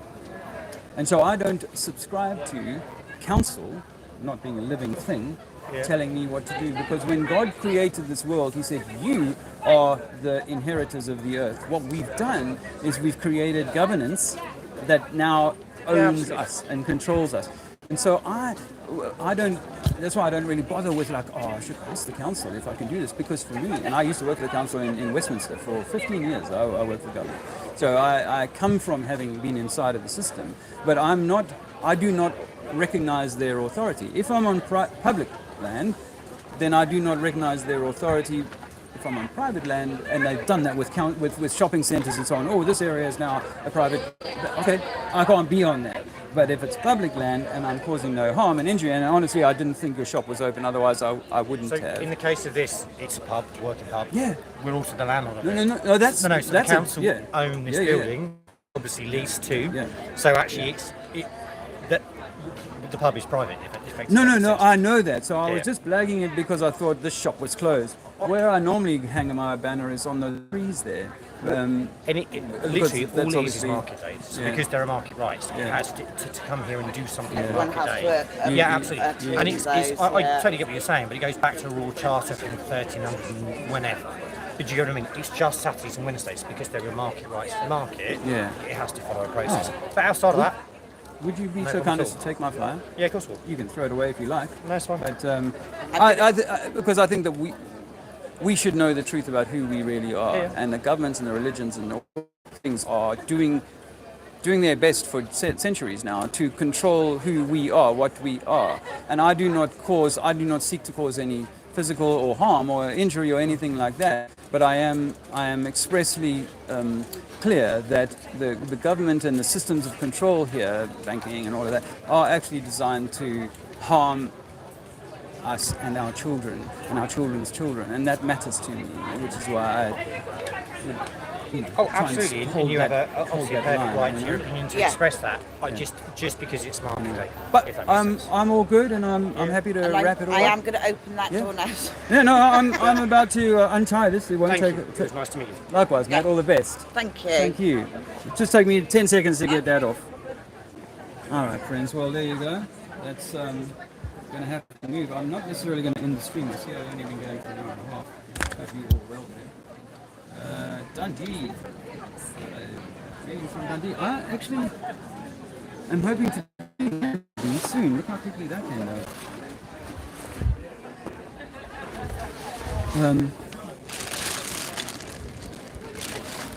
So why don't you reach out to me with an email and we can hook up.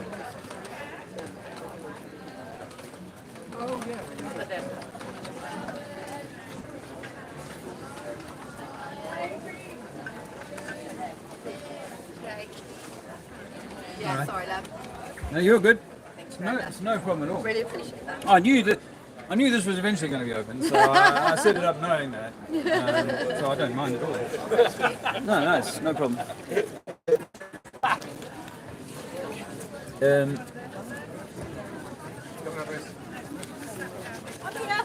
Here we go. 1 sec.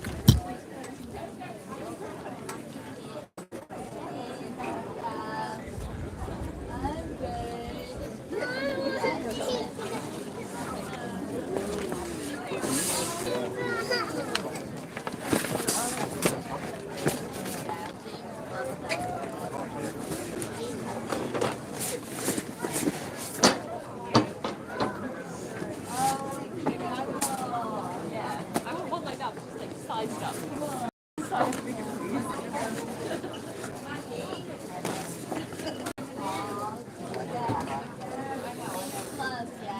Alright, let's see.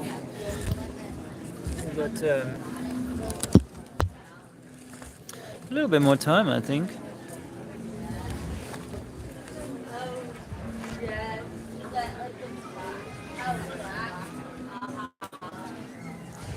Alright, let's move on. So, yeah, Flat Earth Farmer, you need to get in touch with Dundee. You guys near enough neighbours.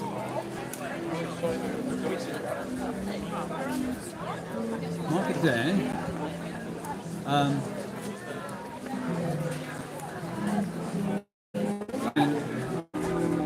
Not the strongest Some of football it's there, you, but the ones back there.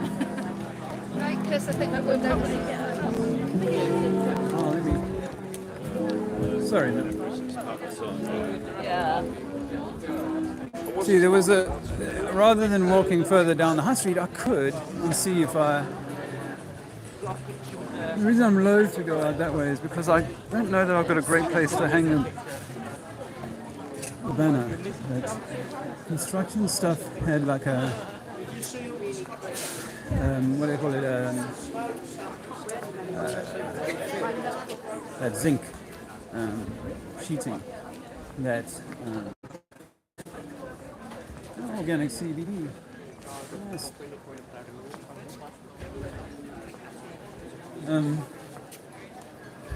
The isolate agenda. That's so nonsensical. Again, well, you can't grow what you like. It's not your free will. You do, and I mean America is insane. Not only this, I mean there's other tin pot places like in the Middle East, these despotic. There you go. Yeah. Well, Who did? the shop. You see, I had my banner tied on the door of the shop, so they wanted to open that part of the shop. So I knew that when I set it up, I was like. Are you going to find another spot? Yeah. Yeah. Thanks for the time. Cheers.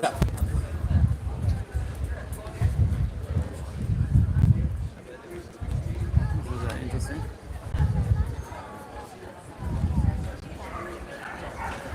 That's great thing. See, Wales has got running water almost all the time.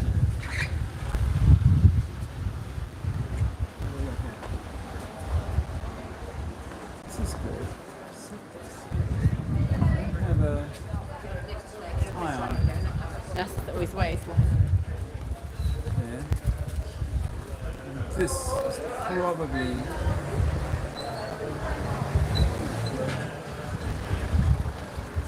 great to set up there. Actually.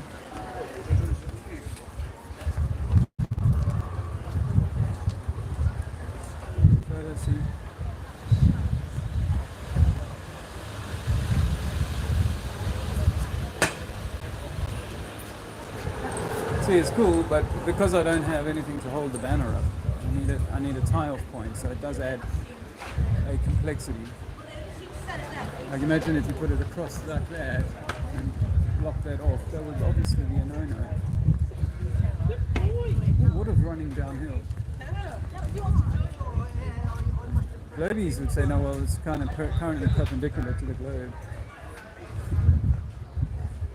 Some, well, not all that. Bad at just repeating. I don't need to repeat to keep the lie alive. Sitting here next to Fat Face.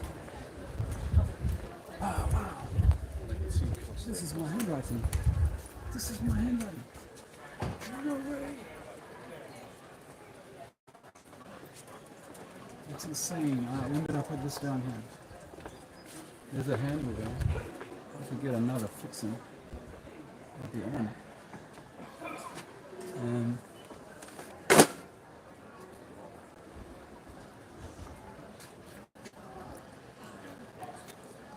Oh, look.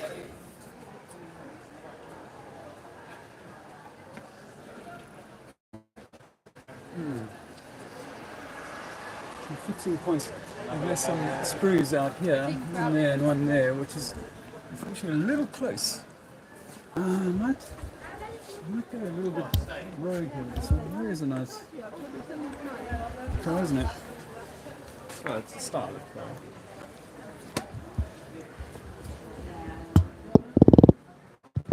Just give me a minute.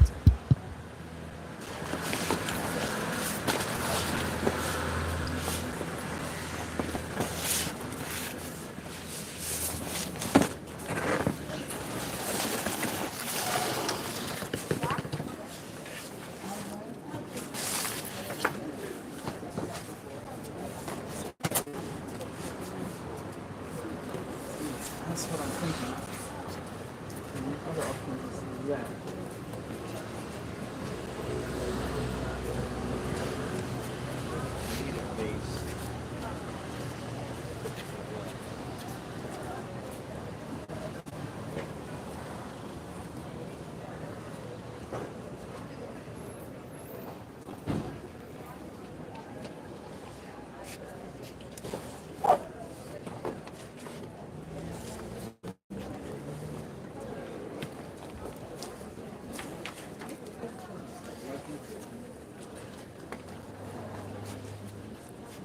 Hello there.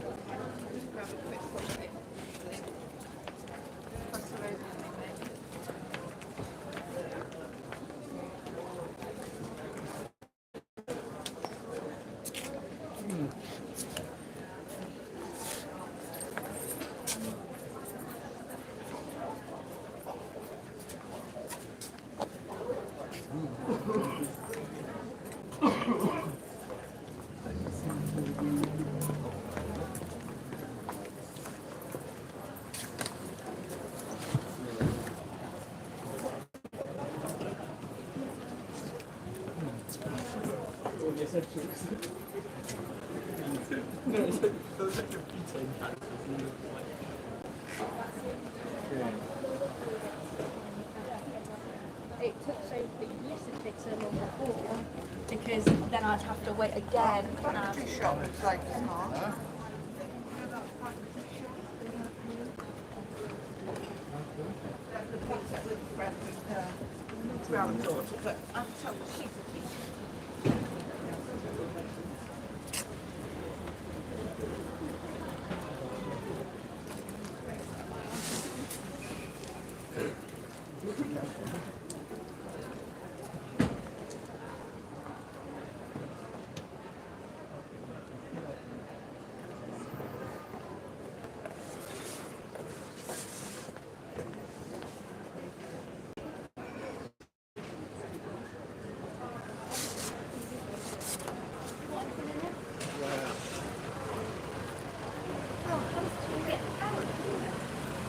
Oh, we did that lift. That's been pretty well.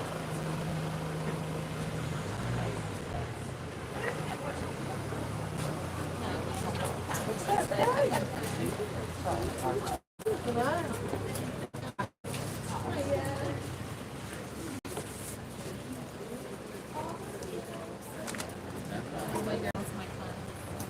Sorry, it's taking me a little while.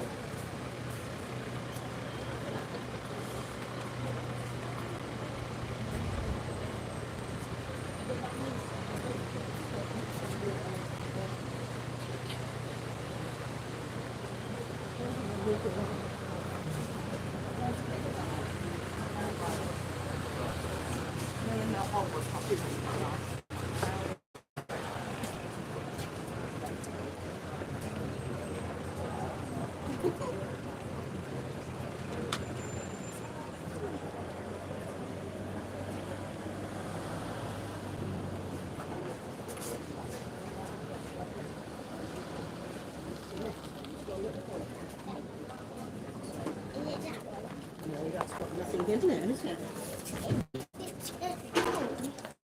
Mia.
Whoa, that took a long time.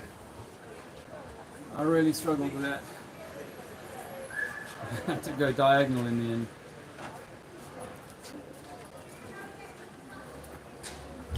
Might need some chalk.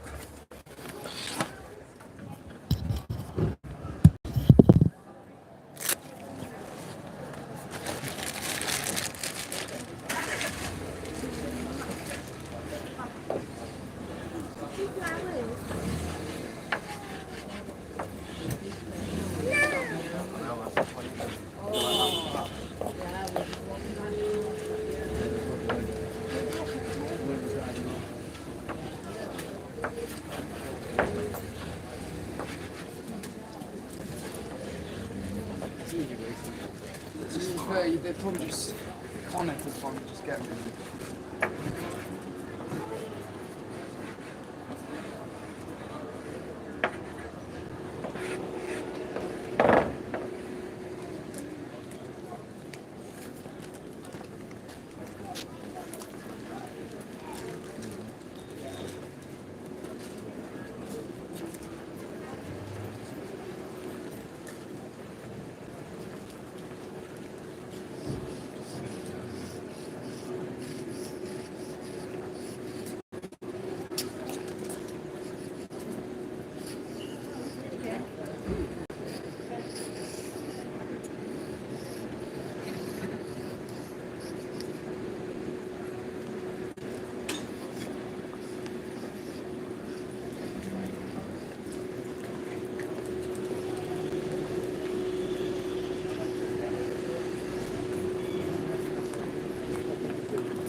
And then you'll have it at the end of, and I'm like, I don't really care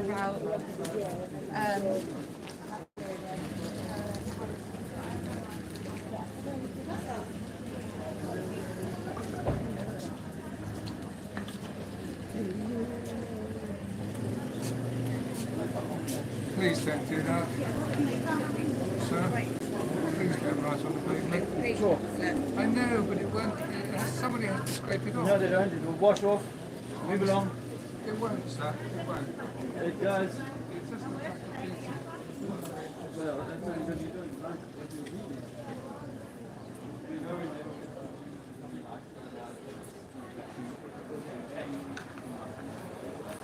I think there are foundations for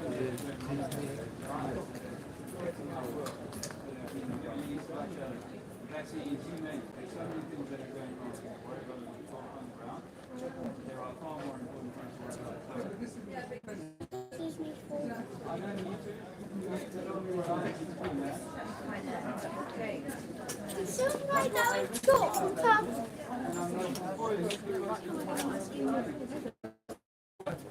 You don't need anything.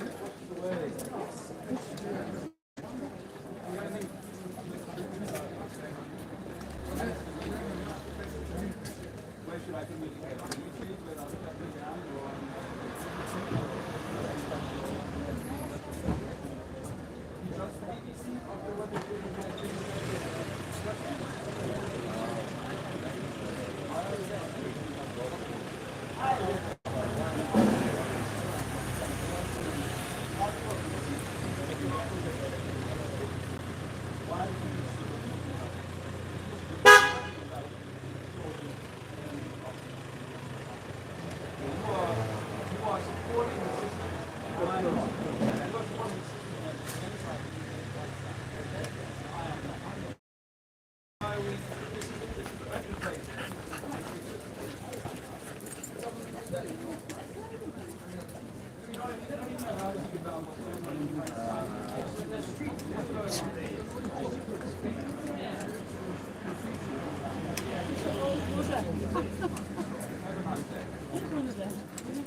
Hello. How you doing? You fascinate me. Ah, absolutely fascinate me. I mean, you're saying the world is flat and not round. not a, well, round is a frisbee is round, but not a sphere. Yeah, it is, if it's a sphere, it's an electromagnetic sphere, like a torus. Yeah. So we're sort of inside of a bubble rather than on the outside of a bubble. And in nature, I'm actually a scientist. Okay. Yeah. So I think we all are. Quantum but I assume- physics, Oh, quantum really? mechanics, Bath University. Okay. Yeah. You fascinate me. Well, I actually studied, 60 symbols and Fermilab. Because, in science, actual science, all the hypothesis that when you do a PhD, like when I did mine, you have a hypothesis, don't you? Yeah. And not all established hypotheses, if you like, are actually true. Of course. Do you Those are understand? in main And those hypothesis are in until- mainstream science, let alone in yours. Yeah. Do you understand me? So I totally relate to you, and I totally respect what you think, because science, as scientists, unless in order to get progress and proceed with all the things facing mankind right now, everybody needs to work together, and we need to start developing new structures generally about the earth and everything, don't we? Yeah. Whether it's flat or not. Yeah. Do you see? I agree. The world is in a mess. It is in a right mess, isn't it? And it's very worrying about how we're going to approach this. And I feel sorry for the younger people, because it's them who are going to inherit the mess that we've left them, isn't it? Really. But so no. you must have seen, like with being a quantum physicist, how they struggled with Newtonian physics, and then and then when Einstein came along, he had to make some changes. I respect what you say, because the more I studied in quantum mechanics, the less I believe that man has been to the moon. Really good. And I do not believe that. For the life of me, that man has ever set foot on the moon. And that hypothesis is not true. We haven't been to the moon. Man hasn't been. We were 30,000 miles out in our calculation between the distance between the Earth and the Moon. Got me? Right, yeah. There were 30. Yeah. Now, if you were going to set a computer, Yeah. if you didn't know what the magnetic pull of the Moon was when you Yeah. first went there, because you've never been there, Yeah. how would you know Yeah. what that was? Yeah. Do you see? Yeah. And they landed in a place called the Sea of Tranquility. Yes. And there's no evidence that anyone has ever been there. There's some people nowadays claiming that, but that could be CGI'd. It would be Well, possible to fake that. But what- It was widely known in the film community. Stanley. Yes, that it was faked, and even in Diamonds Are Forever, they have a bit where James Bond. But do you understand? Yeah. And that was taking the piss out of the fact that they, in other words, it's an open secret. Yes. We know Yeah. that you faked those moon Yeah. landings, and it's true that they did. Yeah. I've absolutely no doubt in my mind that it was faked. Yeah. And I suspect even young people working for NASA know that well, we didn't really go, but it was a space race between us and Russia, so that was why we pulled with that ZZ off. Sputnik. Yeah, of because course. I've seen young NASA guys, scientists say, look, we're still struggling to get technology to get us through the Van Allen radiation belt, which is a dangerous radiation belt from 1,000 to 26,000 miles away from the Earth. So we're still struggling now, 50 years after we went through 6, 7, 8 times. Elon Musk. Yeah, It's just trying to get out of the atmosphere. He can't even do that, let alone get out, as you quite rightly say, through the Van Allen belt. Yeah. And always remember that when we've sent probes out into interstellar space, we've had it like Russian dolls. Yeah. Do you understand? There's Yeah. cover Yeah. to get us out through these things, and then the cover comes off. Do you understand me? So if you're going to send a human being, and remember you're going to be standing on the moon where there's enough radiation, right? And remember the difference between the dark side and the light side is nearly 300 degrees, Yes. right? Yes. It's enough to turn rock into a Liquid. fused metal, right? And almost melt it. Yeah. Fuse it into And into those a liquid. spacesuits, they look and yet like- and they said, oh well, that's what got spacesuits for. Yeah, And it's yeah. absolute crap. It's And the rubbish. spacesuit was never tested in a vacuum chamber. It was Oh, once, absolutely. and the guy nearly died, right? So they didn't do any more But- tests but on the have you spacesuit. got there? Haven't you understand? Are you there? It's that I was with a guy who was one of the leading, David Corby, the leading professors in radiation. Okay, in radiation. Now, radiation, whether that be between sort of plutonium and uranium and all, he was an absolute. And anyway, the when you get out the Van Allen belt, the levels of radiation can be systematic. They can change because of the activity in the sun. Right. Do you understand? The sun can send solar flares to the Earth's surface and hurt unpredictably and fry Yes. circuitry Electronics, here yeah. on the Earth. Yeah. So it's gone through the Van Allen belt and it's still that strong. Now, if you're outside of that belt, yeah. you're going to experience levels of radiation perhaps 2.5 times the level of Hiroshima and Nagasaki. Got me? And yet you've got windows in your module. Yeah. you know. Do you see what I mean? Yeah, It's basically bloody Do ridiculous. you know this name, Werner von Braun? Oh, that was the rocket guy, right? The Nazi from who Nazi came on Germany. Oh, paperclip, absolutely. yeah. This is all Have true, you- by the way. Yeah. Have you seen his tombstone? No. There's only one in his name and one inscription.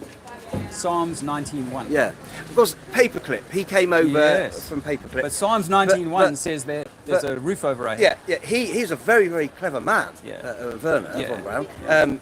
But basically a war criminal who shouldn't really have been doing what he did. So if you've got a war criminal in your pocket, right, you can get him to do secret things that he can never talk about. Why? Because he's come under an agreement that is that you're going to keep a secret. We're going to look after you, but at the same time you're going to keep a secret. And he kept that secret. But he put Psalms 19:1, which was a clue on his death stone, right? Now he also wrote a book in 1954-5 about a guy called Elon taking mankind to Mars, 1954. Worked out. I know. Worked that It's out. absolutely true. It's all controlled, mate. It's all controlled. You're absolutely right. And I, as I say, as an established scientist, I totally respect you, and I totally agree with a lot of things. And by the way, a lot of the scientific community do agree with you. In Milk, there's a site called Milk, which is a global. I go all over the world. I go to Sydney. I go all over. And you always remember that with Werner von Braun, that is one of the scientists that you know about. Yes. Hans Kammler. Look, you can look these things up. Hans Kammler. He was in charge of the bell. Okay. Yeah. Oh, Now, yeah. this is established scientific fact. That if you rotate mercury, Yeah. got me? Yeah. You spin it, Yeah. and you're starting to spin it around a core. Now, nobody really knows what that core is. They've done models. Now, Hans Camera invented models that actually defied gravity.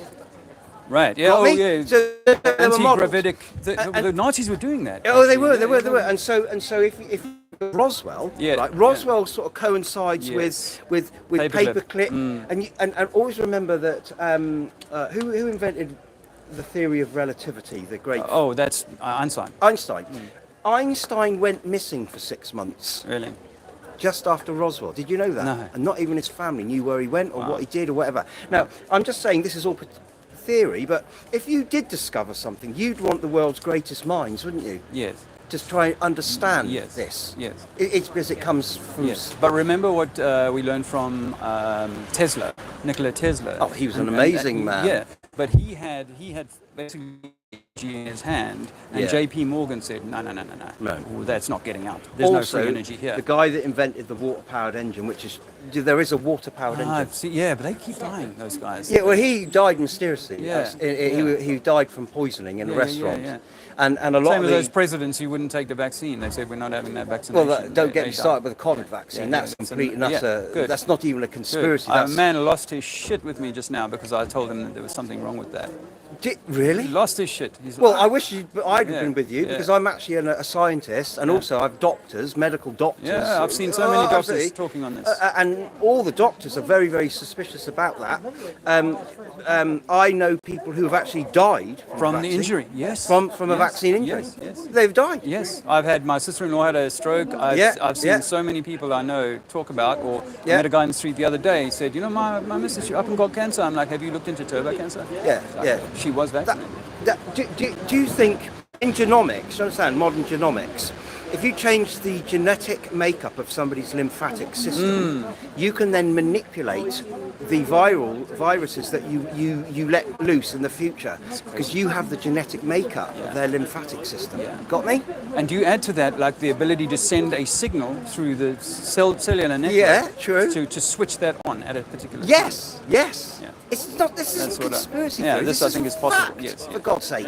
It's all Yes. here right now in front of us. Yes. And I think it's to do with global depopulation. That- Personally, Hardly, yeah. I do think that, and I'm pretty sure about it. I mean, I never had the vaccine, by the way, because I just did not trust. Good I for mean, you. I didn't trust the pharmaceutical industry when I was doing my as an undergraduate because I knew all the things that were happening from other graduates. Right. It's basically a nest of sharks. Yeah. Pharmaceuticals Yeah. is. Yeah. Remember the infected blood scandal? You've got loads and loads of different other examples of where people have been manipulated by drug companies. And now what we have is big pharma in this country, i.e. AstraZeneca, one of the most powerful, richest people in this country, manipulating the genomics of everybody in this country, and yet everybody just seems to think everything is fine. AstraZeneca in Latin means the road to death.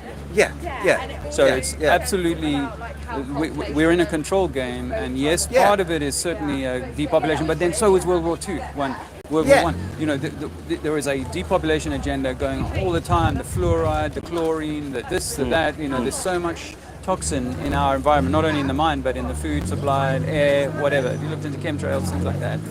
God, that's all true. You know that. I mean, a lot of the stuff that they were doing was basically, when you think of technology, we only really have from the end of World War II onwards. We don't have any access to any technology or development technology from then. Right. We know about B2 stealth because you can go and see it. Yes, can't you? but it took years for it to come out. What happened after stealth? Yes, Do you see? we have no idea. Nothing. You don't know anything. And the do you? anti-gravitic thing, I think, like the bee has that anti-gravitic kind of creates the vibration, the harmony. And Tesla said, understand the secrets of the universe, think in terms of 3, 6, and 9, life, frequency, and vibration. Everything is vibration, and they know that. And I think that they're using technology to create lift for our planes, not through just brute force, but through changing vibrations. Interesting too, the hypothesis of subsonic to supersonic, and then it went to hypersonic, and that was a conspiracy theory. Hypersonic, remember?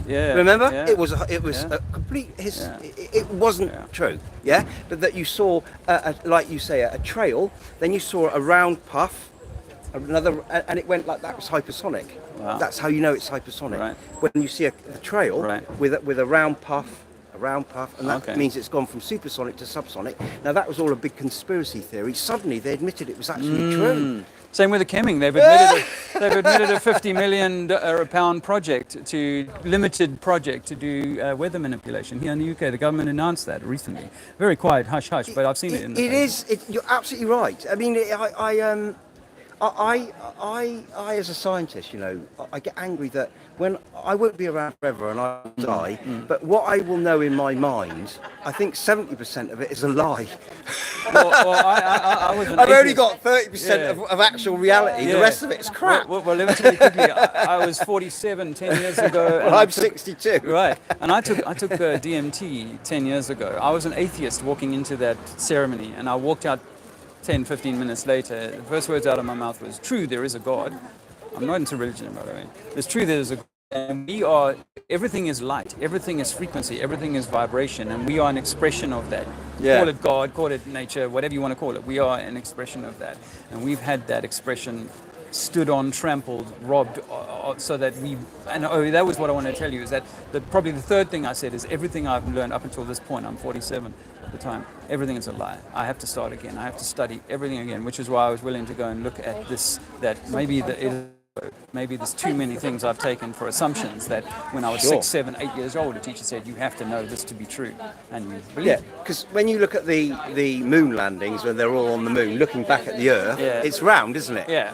Yeah, but then they faked it anyway. Yeah, you know what I mean? That none of it was true. So who says whether that's true as well? I mean, you don't really... That was part of the moon landing trick, was to reinforce the globe. Sure. Because there were a lot of top scientists. I've seen like one of the Americans' best scientists in the 1950s say, "Well, they will not be able to land on the moon. Why? Because it's a plasma. It's not a rock." You know, and this is what they were saying. But once the moon landing happened, in the same way as once Boris Johnson came in and said, "Right, oh God, this is don't serious. talk to me about him. Yeah, this is serious. I'm locking you down for 3 weeks to flatten the curve." Then people started taking it serious. Then in the shop, if I wasn't wearing a nappy on my face, people would start giving me shit about it. Because now it became really real for them. And that was what the globe was for everybody. And everybody in science who had a questioning mind said, right, I can no longer question it. The evidence is here, and it's backed by the government. Therefore, it must be true. And if it wasn't true, the Russians would tell us. Well, what if the Russians and the Americans are in bed together at the very top table, and they're controlling all? Because we're all pawns in this kind of game. But we should be kings, not pawns. You know, isn't it like a jigsaw puzzle, where you don't have all the pieces? The government have taken away a lot of the pieces. So you're trying to solve a jigsaw puzzle, but you can't, because a lot of the pieces are missing. And that's a bit like what I think is happening, is we're being controlled, but because we're not given all the pieces. Yes. Or some of the pieces are being disguised as something else. Yeah. Do you see? Yeah. So your whole what you understand or think of is reality isn't even real. Yeah. Do you see? Yeah. I mean, we can test hot water and fire, and these things can give an expression that would be the same for both of us, yes. Yeah. But in terms of what we're doing here, because that's my biggest question in life was always, what's the purpose of life? What's the meaning? Why are we here? You know, what are we doing here? Well, if I've laid a whole lot of deceptions on top of you, you know that I'm hiding something important. And that's what we see. That they've laid us religion and science and stuff that makes us believe that we're insignificant specks, you know, of dust or whatever, and we're monkeys evolved and all of that sort of stuff, when in fact we are the expression of whatever is the divine. And I don't need to choose sides to say, oh, it has to be God or Allah or anything like that. It's just, there is a divine, and that spark is coming through each of us. But that spark wants to be washed out by these psychopathic controllers who run the world. That's a great. The psychopath is a good. It's a good. I like that. John Lennon, I took that from him actually. He said that we sit next to Yoko Ono and saying the world is run by psychopaths for psychopathic reasons. That's what he said just before he disappeared. Bloody right. I think you're absolutely right. For psychopathic reasons, and we can step as much as we want. Once we know that, because knowledge is power. Once we know that, and I know that there's water running down this thing, and in wintertime it's slippery, I know to step over that. So that's see, when you think philosophically, what is power? Right. Some people might say, well, power is money, having lots of money. Okay. But power, if you think of Marx and Engels, interestingly, power, proper power, is the power to control the decisions of others. and manipulate the decisions of others. yeah, Do you see? yeah. So if you can manipulate an agenda, is what you're doing. You're manipulating what is actual, what somebody thinks is reality, but it isn't. Yeah. Do you see? Yeah. So you're controlling and manipulating everything. And we are being controlled, we're being manipulated. Minutiae, down to the Yeah, and they yeah. want more, And- don't they? They want the Chinese style control here, digital money, digital cameras, facial recognition, watching everything. We've that already you do. got that, haven't we? Yes, but it's only going to get tighter. You know, and the same with the electric car agenda. It makes me feel like, you know, eventually my sat nav or an electric car will say, listen, you've done too many miles this month. You're going to have to stop down because global warming. See, for us in the flat Earth, there is no global warming. We have hot periods, we have cold periods. You know, the sun gets hotter at various times. There's a lot of people who would agree with you. That Definitely. climate change is all about another means of taxing and controlling. Archaeology your would stuff. agree with you. So would anthropology, in the simple sense that when you look at diasporic movements of men and people throughout the world, from time in history, they moved from Orkney because of global warming. Yeah. That was 3,000 years ago, Yeah. after the Ice Age. yeah. Do you see? Yeah, and so people, do you see? And we used to have a And so- land bridge across to Canada, apparently. We certainly did. And that's all gone because of it's colder now. you could walk from the Rock of Gibraltar right across to Morocco. Right. You could. Right. Because I believe that the Mediterranean has closed off a few times. It was just an It inland has, lake. quite definitely. Yeah. So the hypothesis you're presenting is perfectly plausible. Perfectly. Now, my 8-year-old son would tell you that oil is the second or third most common liquid on Earth, and it's abiotic. We'd love you at my university. We would love you. We'd love you. You've got a very, very good mind. You have very, very good. And as an academic, I'm very well known. I give lectures in Bath to the yeah. And I love the simple fact that somebody is standing and offering a dimension to people, to all these sort of brainwashed people. Do you see what I mean? You've got the guts to stand up and say something. Yeah. It's like me when I they go, oh, he's going on about the moon was fake. I truly believe it was fake. Yeah. A funny thing happened on the way to the moon. Have you seen that documentary? You have to see that documentary. A funny thing happened on the way to the moon by Bart Sibrel. He's got NASA's own footage and shows how they're faking being in the cupola. Yeah. They say they're halfway from the moon. No, that you can see them putting something in front of the window to make it look like. Yeah, it's a bit like if you climbed Mount Everest and you summited Mount Everest, and film of you doing it, and you were there with other people going like that, you know, whatever, and somebody then 2 years later came up to you with the Bible and said, swear on the Bible that you summited Everest, would you just punch that person in the face? No, you'd have a bit of a laugh. I'd just go, yeah, sure, I swear that I do it on the phone book. I do it on the Quran, any book. Neil Armstrong was confronted and boom. No, that's Buzz Aldrin. Buzz Aldrin, was it? Well, one of them anyway. Neil Armstrong says to him, knowing you, Mr. Sibrel, that's probably not a real Bible, so I won't. That's what Neil Armstrong said. And in his last speech, he said, we're hiding one of the big truths. Take my flyer. I'll let you get on with your good work. Thank you. Thank you Thank you very much, because I will like this. I'm doing a speech, a 45-minute on civilization and capitalism, under capitalism at Bath. Yeah. And well, you know, I have Greeks, the Phoenicians, I've everybody. Do you see what I mean? And I love you because you offer me segmented. I like that. I love that. And why the hell shouldn't you be doing what you're doing? And it's electromagnetic. I went and studied quantum physics. And we are a democracy, remember? Yes. Yeah, we are a democracy, and we can express whatever opinions we blooming well like. And it's a sign of an intelligent mind to hold two competing Don't ideas. let anybody else tell you anything about the bloody COVID vaccine, because you're telling the truth. Absolutely. And if I was there, mate, I'd back you straight up. I would back you right up, because we haven't seen the proper damage that's come from this.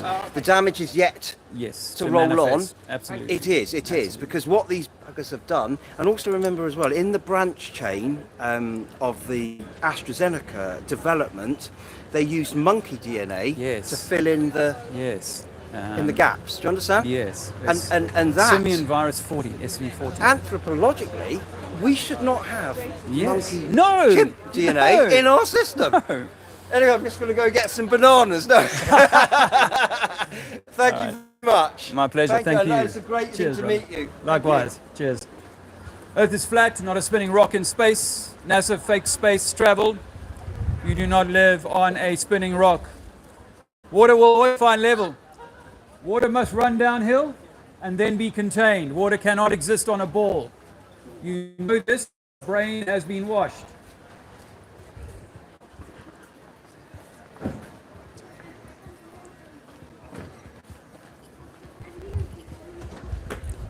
Earth is flat, Wells, not a spinning rock. We don't come from monkeys, and we don't come from a big bang invented by a Catholic priest. Earth is flat, not a spinning rock in space. Earth is flat. You don't evolve from monkeys, and you can't live on a spinning water ball. Water must be contained. That's a fact. That's why we say sea level. How are you guys doing? I had much chitty chat with the old thing. Hey, Mighty Adam, nice to see you, bro. Earth is flatter, no spinning rock. Cameron.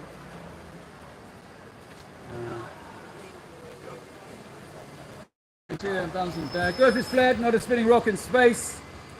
The Red Bull jump wasn't high enough to see the curvature of the Earth. How can you see it from a ship, from the beach? Water is level when at rest.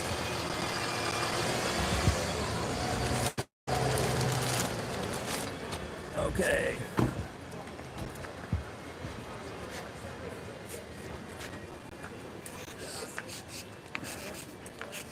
Feeling my little toe there.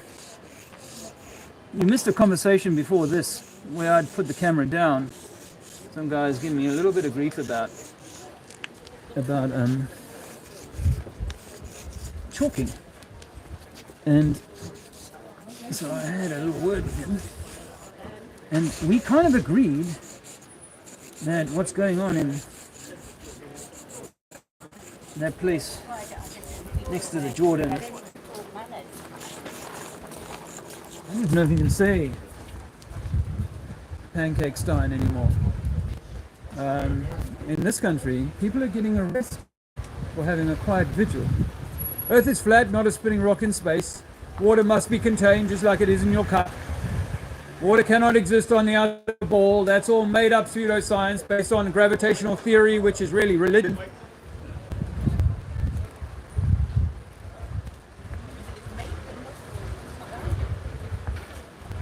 Did you know that gravity is a hoax? Water won't cling to the outside of a ball, no matter how much you want it to. Water will run off a ball. Water must be contained. And when it's contained, it will find level. We say sea level because the seas are level and Earth is flat, not a spinning rock in space. Don't believe the teacher, she's brainwashed. She's like a religious zealot who believes in things that we cannot prove. Earth is flat, not a spinning rock in space. You've been lied to. Teachers are still lying to you, but they are brainwashed, so they're not really lying. Water is always going to find level, and you can't prove the Earth to be spinning. The sun rises, it travels over your head, and then it sets. That doesn't mean you're spinning.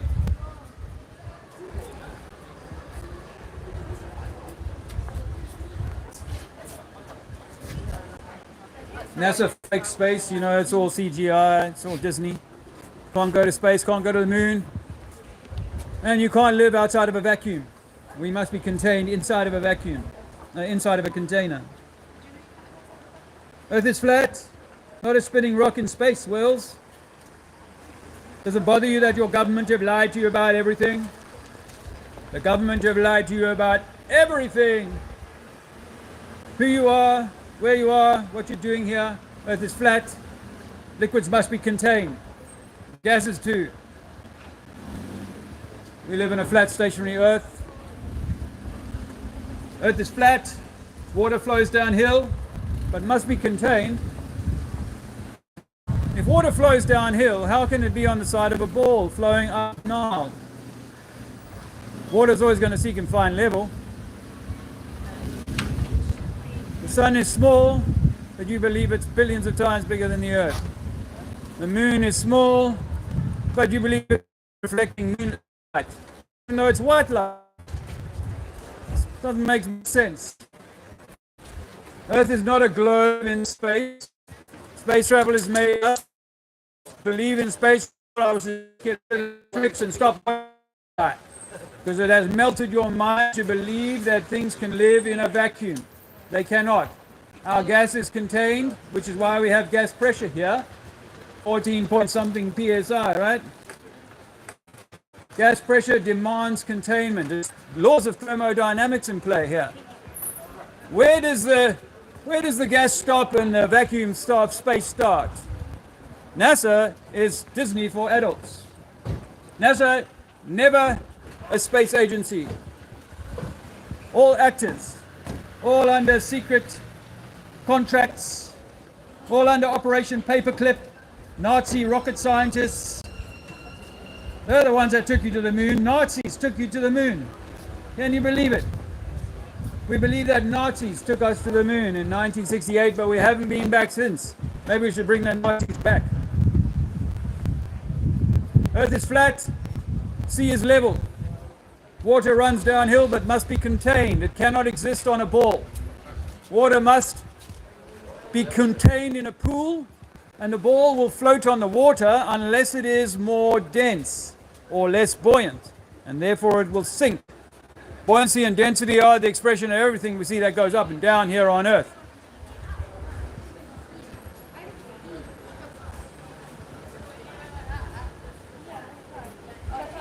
Earth is not a spinning rock in space.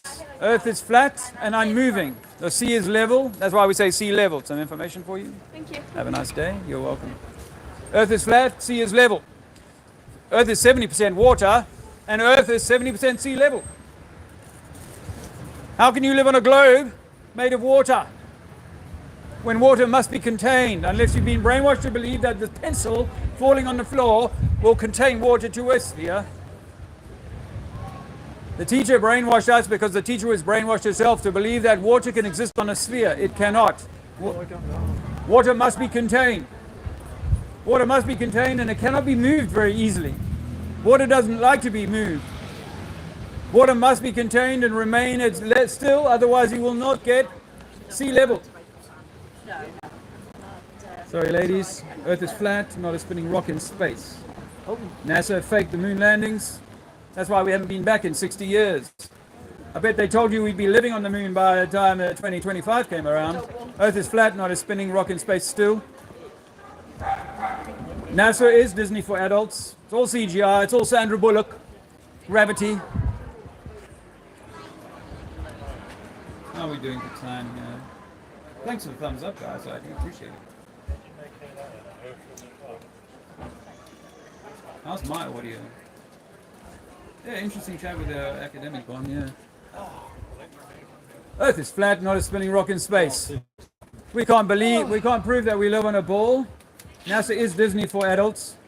It has your mind trapped in a belief that we can travel through a vacuum, destroying the law of thermodynamics at the same time. That's why we have a pressure system here, because we're enclosed. Little dog. Yeah, so meeting with Karen Petit in a little while, actually. Sun and Moon family. Earth is flat, not a spinning rock in space. We've been brainwashed since young, which is why we find it amusing when I say water seeks and finds level. When at rest, it will be level, no matter the size of the pool or the ocean.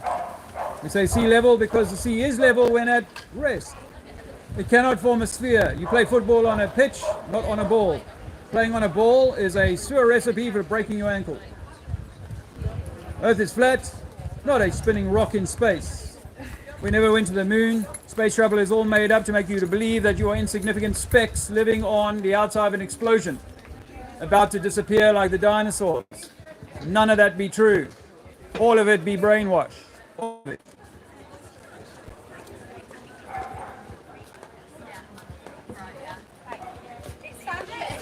Earth is flat. Earth is flat. Wells of water are flat and level, no matter how big the well. The idea that we can live on a water ball is all brainwash. Earth is flat, not a spinning rock in space. Wells, you cannot live on a sphere. Walking underneath a ball because the pencil fell on the floor when you were 7 years old is not proof of gravity. Earth is flat, not a spinning rock in space. We've never been to the moon because the moon is a light in the sky. That's what you see, but you believe it's a rock because you are being washed in the brain. Earth is flat, not a rock in space. What? That doesn't make sense. There's a few more. Earth is flat, not a spinning rock in space. Teacher is misteaching you.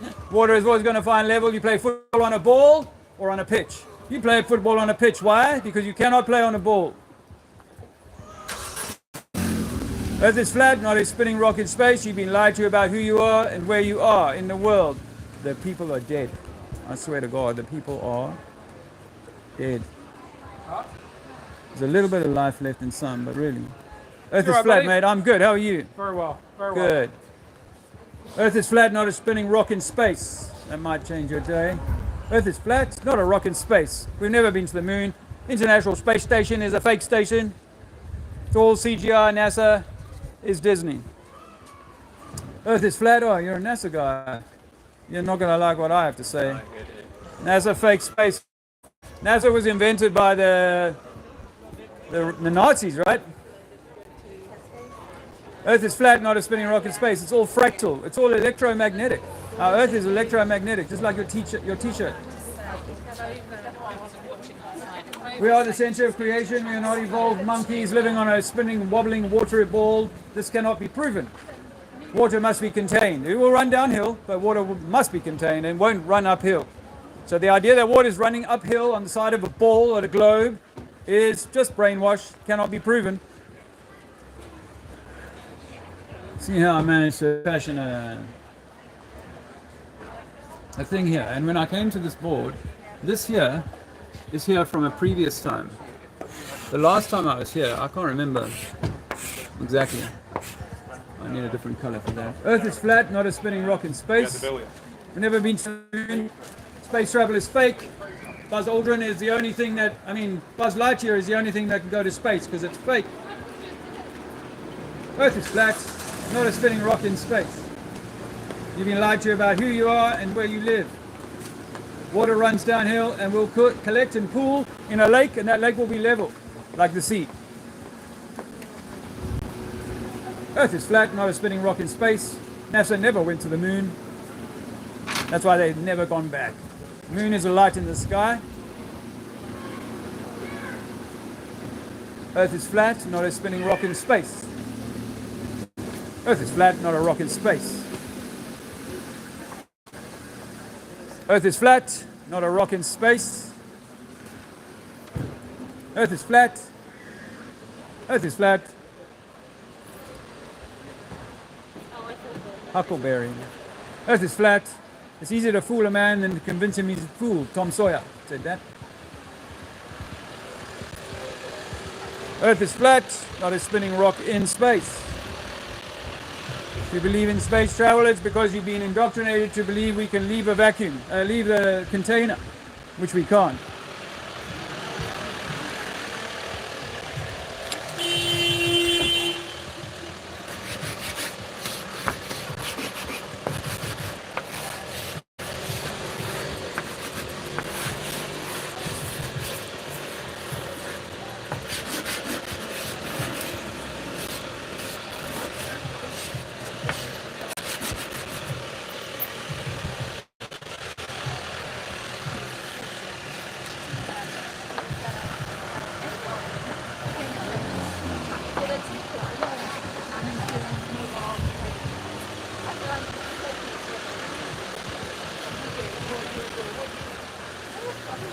Earth is flat.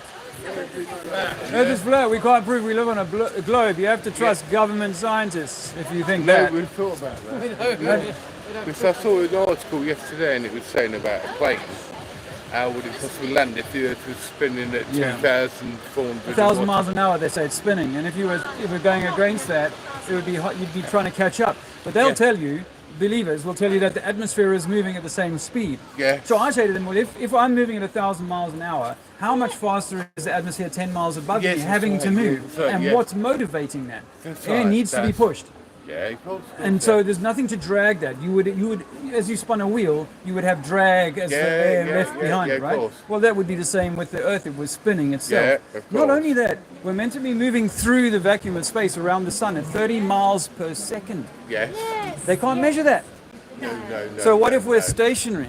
No. And it's the lights that are approaching. Yes, that's right. And as I show people, like these street lights, like they seem like they're setting down there, don't they? But Yeah. actually, we understand how perspective works. Is that everything compresses left and right, up and down into the distance. So what if a light is traveling over your head? If I carried a street lamp over your head, or a hot air balloon, as it went over your head, it's right above you. But as it's 10 miles away, it's down there now. Of course. Like a plane, it's down there now. So what if the sun, 50 miles away, it's only 10 miles high. and when it's starting to touch the beach. What we call sunset.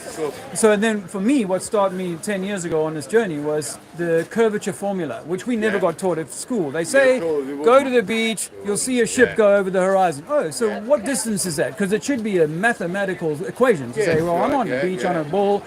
At 3 miles, at 4 miles, at 5 miles, a ship of 20 meters or 30 meters of height will go away, guaranteed. Well, we on a clear day can see that same ship for 5 miles or 6 miles, or with a powerful camera, 10, 20 miles even away. Of course, And that was what started me, because I grew up by the sea. I was like, this 8 inches per mile squared formula that they tell me it should be if I stand on the beach isn't there, because I've seen 30 miles, 40 miles with my own eyes before.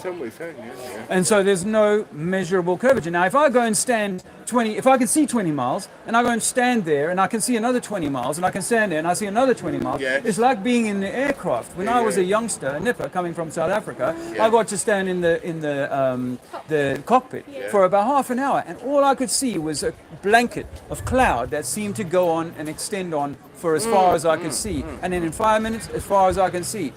Pilots are admitting this. They don't make any allowance for curvature. If they were flying over the globe, they would have to curve down. Their gyroscope would tell them that they've changed the original aspect, because if they started here in London and they're landing here in Cape Town or Johannesburg, then their gyroscope should say, well, you were originally like that, now you're like that. It's not showing them any of that. Their artificial horizon would be completely out of whack within a few miles. Also, the other thing is, and a different thing, but it's like the sun. I mean, it should be showing the rays all the way up to the sun. Why is it all black and then it suddenly comes to Earth and it shows the rays? And not only that, I'm observing the moon yesterday morning at about 9 o'clock, 10 o'clock. I'm watching the moon, the sun's rising, I'm watching the moon. And a guy that who follows my channel, he's in Canada, and he said, well, I'm watching the moon now as well, but it's dark for me. See where it's light and it's blue, and the shadow side is blue? Well, the dark side is black for him. You know, and it can't be the same.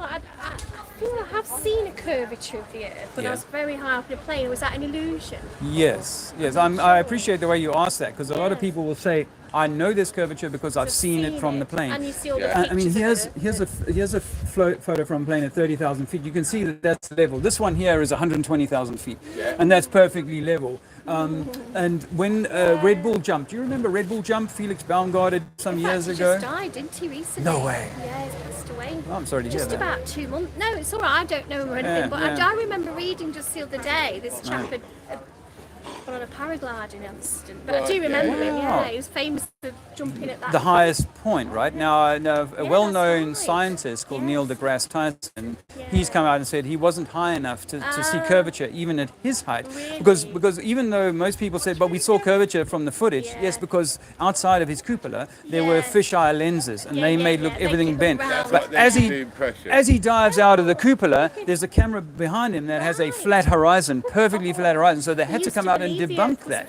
Yeah, they knew that. All ancient cultures knew that. It's only like when the last 100, you could say the first globe officially is recognized to be 500 years old. So you could say, oh, there were a few people who thought that 500 years ago. But really, even if you went back to schools 120 years ago, they were still teaching flat earth to people. You know, and that's why the Bible is written as a flat earth book. Everything we've ever been taught is just... Everything is misleading. Everything is manipulated. And I'll give that because that's why. But the Antarctica Ah, you know about the Antarctic Treaty? Yeah, they don't. Obviously, no fly zone and stuff Yeah, like that. So there's a lot of Supposed to be secrets, something everything. inside the earth. Well, well, there's all sorts of unknown mysteries. However, one thing I believe is that the Earth is not material in the way that we've been taught. Atomistic science is not real. Even in mainstream science, they'll say that 98% of all space is dark matter and unknown and blah, blah, blah. No, we actually, like Nikola Tesla said, we live inside of an ether. We live inside of a soup, an electromagnetic soup. And everything, including your dog, is just a vibration. And we're in, your brain is like a decoder that interprets that vibration. You're using 5% When you of your take brain. DMT or whatever, everything starts to melt. Because That's what started me on this journey. 10 years ago, 2015, May 2015, I took DMT.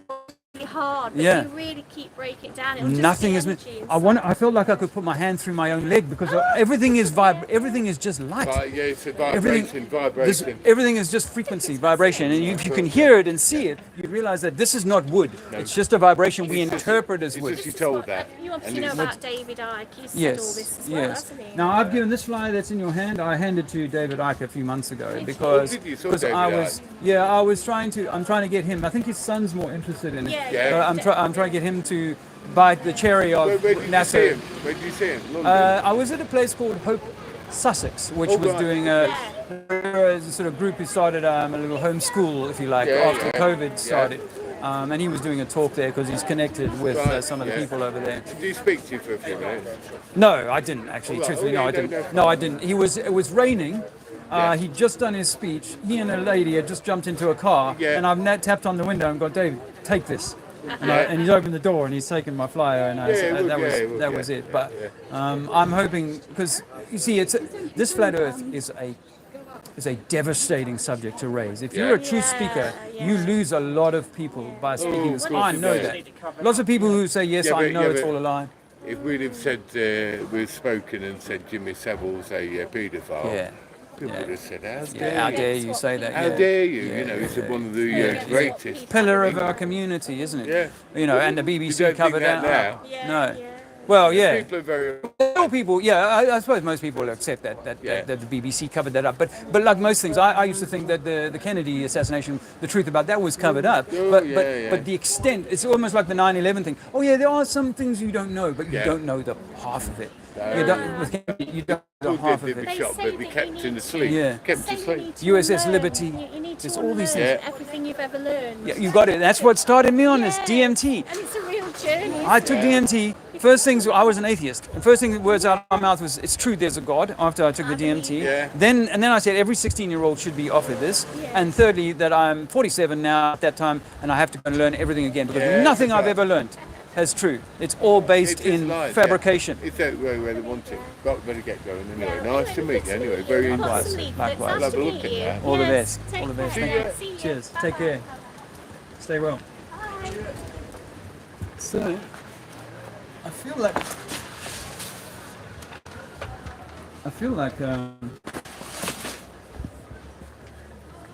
that's probably going to be enough for today.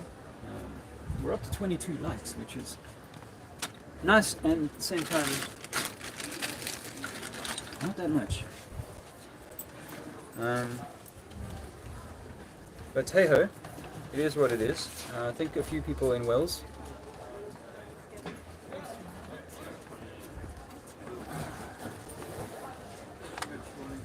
A few people in Wales have heard the words that I speak, and for that I'm grateful.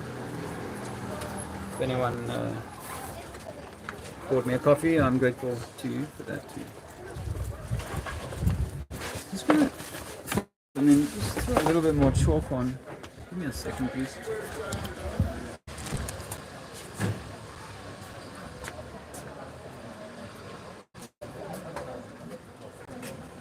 Earth is flat.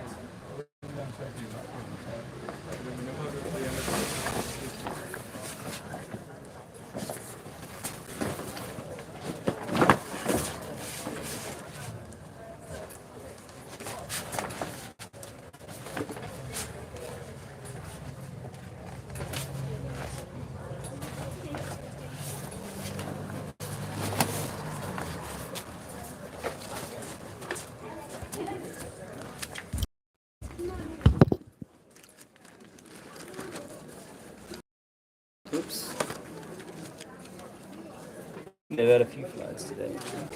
Fewer than I normally do. For some reason. I don't know why.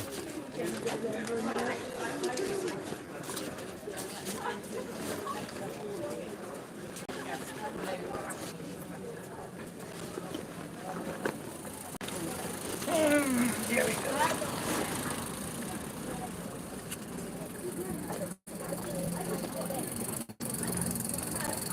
It's funny, the academic, and then the other.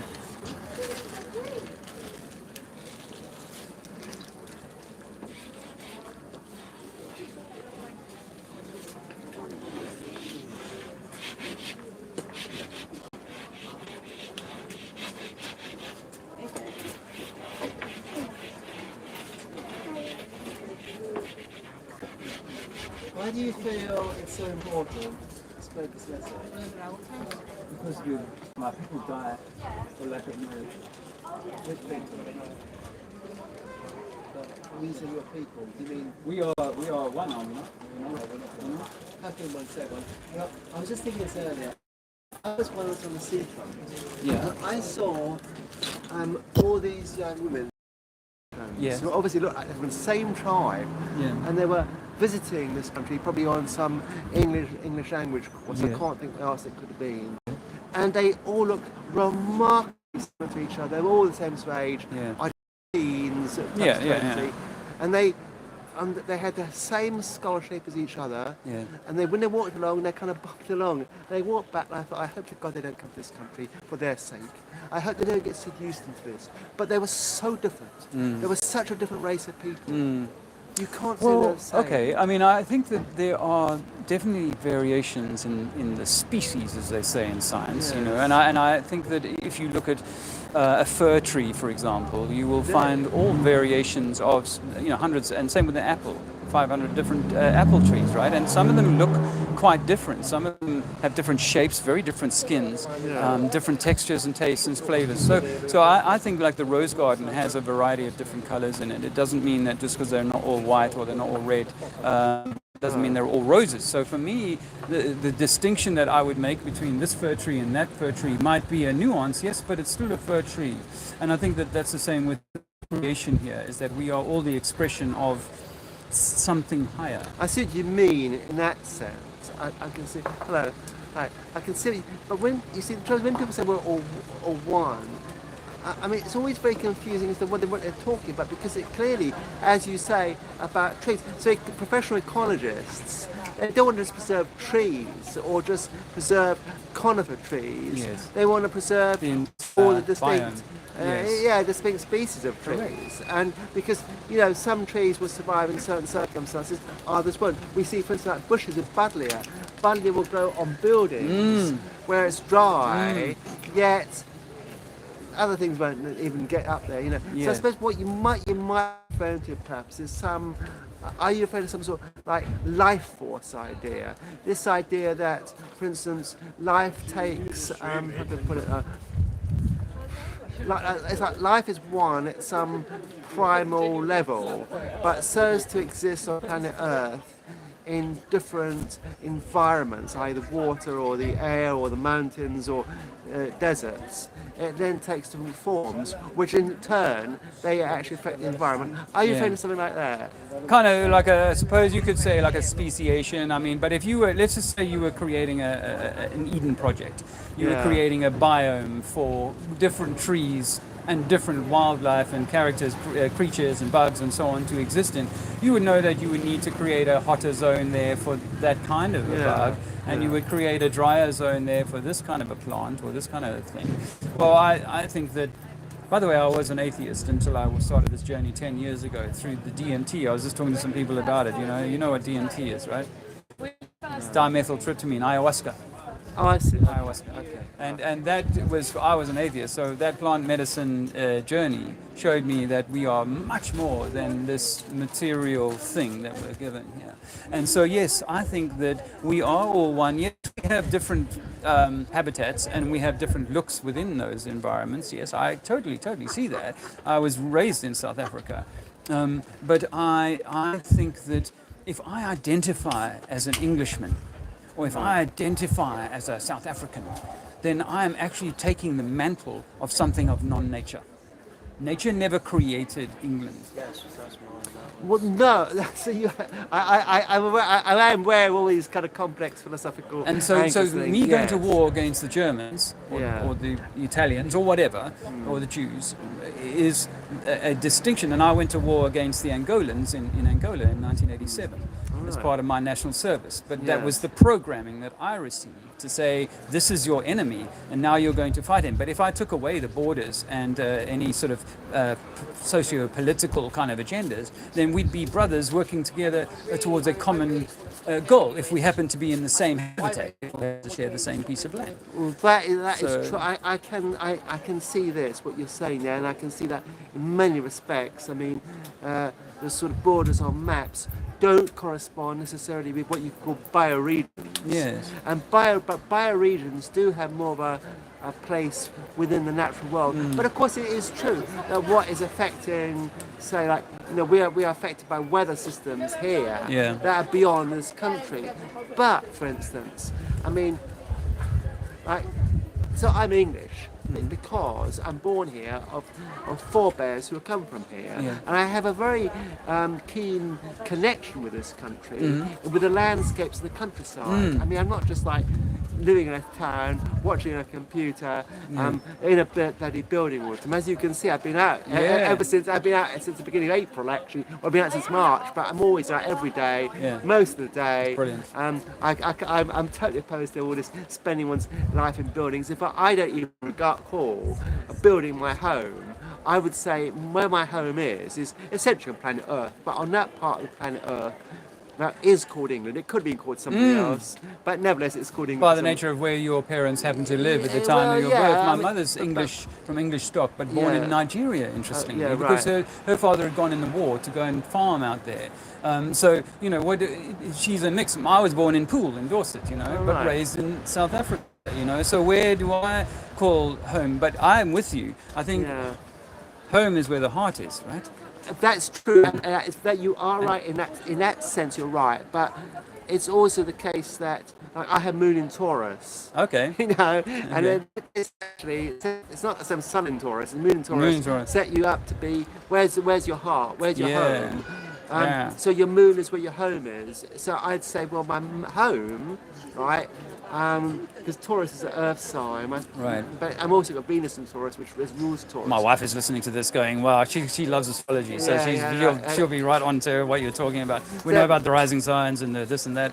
But I suppose my home is the English countryside. But the thing is, you see, while I'm fully aware of the fact that, say, the planet Earth, steam out space is one, and we are affected by big things at no distance, it's also the case that I feel at home in English countryside that's not messed up too much. Yes. But I think if I found myself in the middle of the Amazon, I don't think I'd feel at home. And I don't think I'd feel at home, say, in, I don't know, the Arctic. Sahara.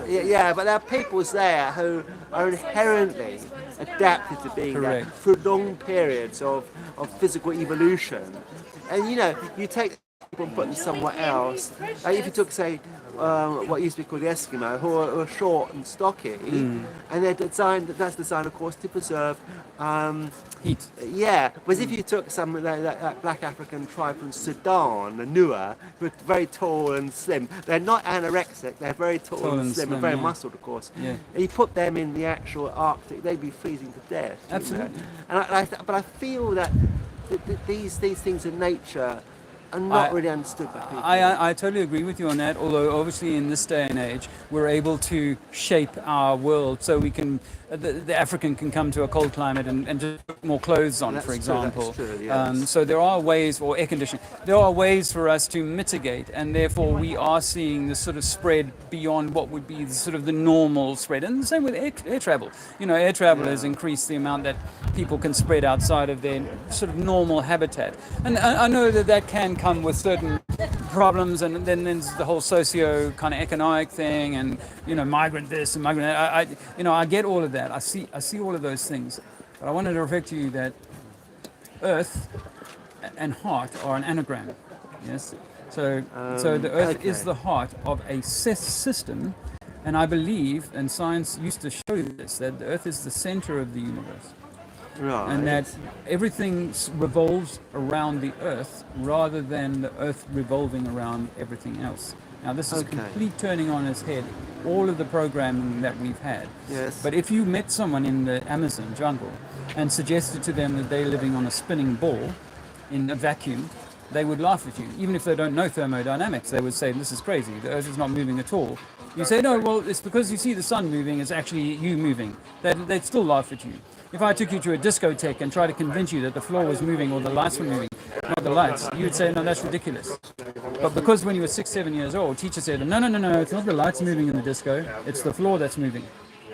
Yes. And we just took that as read, as like, okay, they've proven that. Well, it turns out, when I took the ayahuasca 10 years ago, I started looking at this and going, well, hang on a minute, can we really prove that we live on a spinning ball, or do we just have to take it as a belief?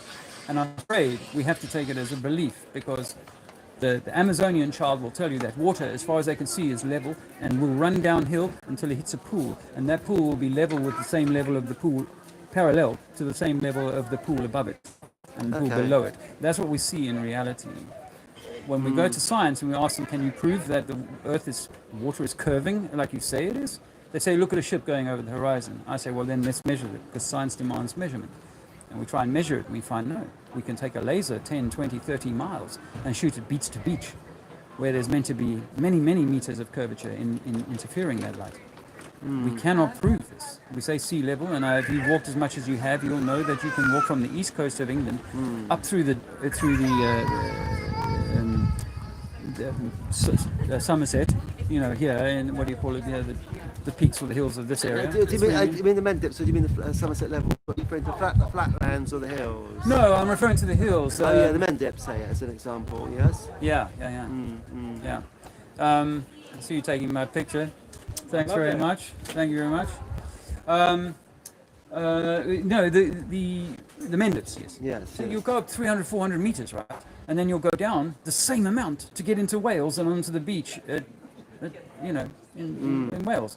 So we're saying that I might put my banner away, but you can take a cross-cut of America. If you were doing a hiking, say, pull up a hiking trail, tell me all my altitudes that I'm going to walk from New York to Los Angeles, well, it will show you a flat baseline and then everything above that flat baseline. And that flat baseline represents the sea level from the east coast to the west coast, 3,000 miles.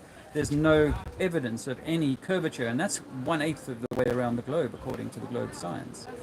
So thermodynamics demands that if you want pressure, if you want gas under pressure, you have to contain it, like the soda can and so on. We cannot have a vacuum of space without a solid barrier protecting us from that vacuum.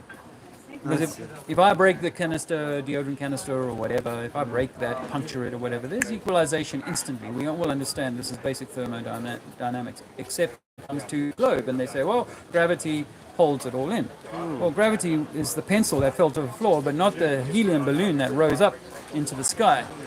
And it should keep rising into the vacuum of space, but somehow it settles at a few hundred, 50 miles up or whatever, at its own buoyancy point.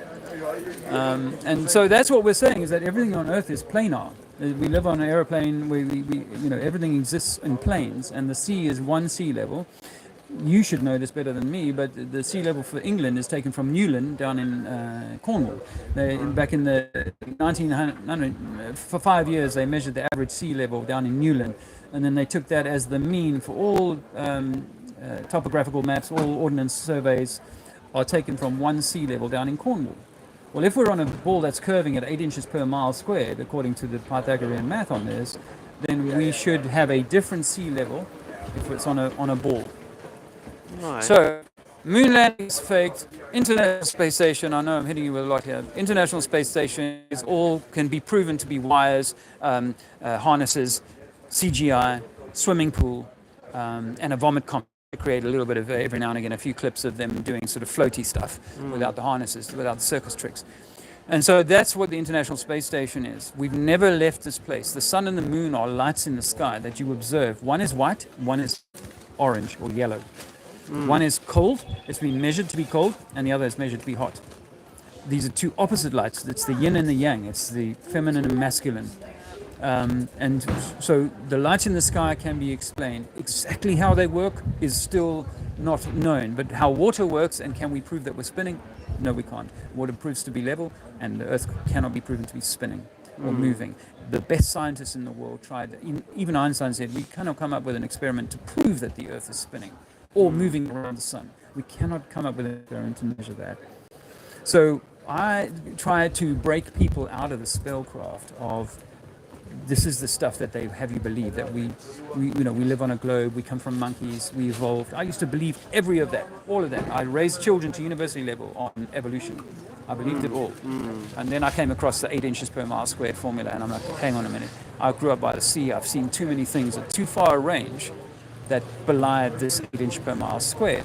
Including, you'll know this from France, you can see the White Cliffs of Dover on a clear day, all of it. And according to the formula, there should be 300 feet of curvature in 22 miles. There should be 300 feet of curvature. So we shouldn't be able to see any of the White Cliffs of Dover, or maybe the top at best. But I saw a photo of Chicago across Lake Michigan. 80 miles is the range on that shot.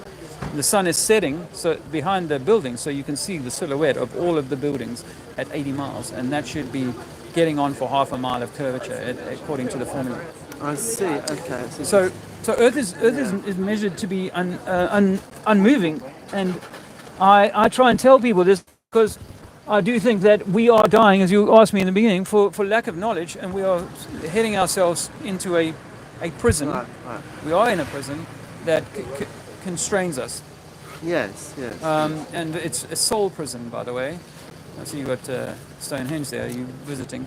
Well, actually, I just bought in the charity shop. I collect books. Yeah.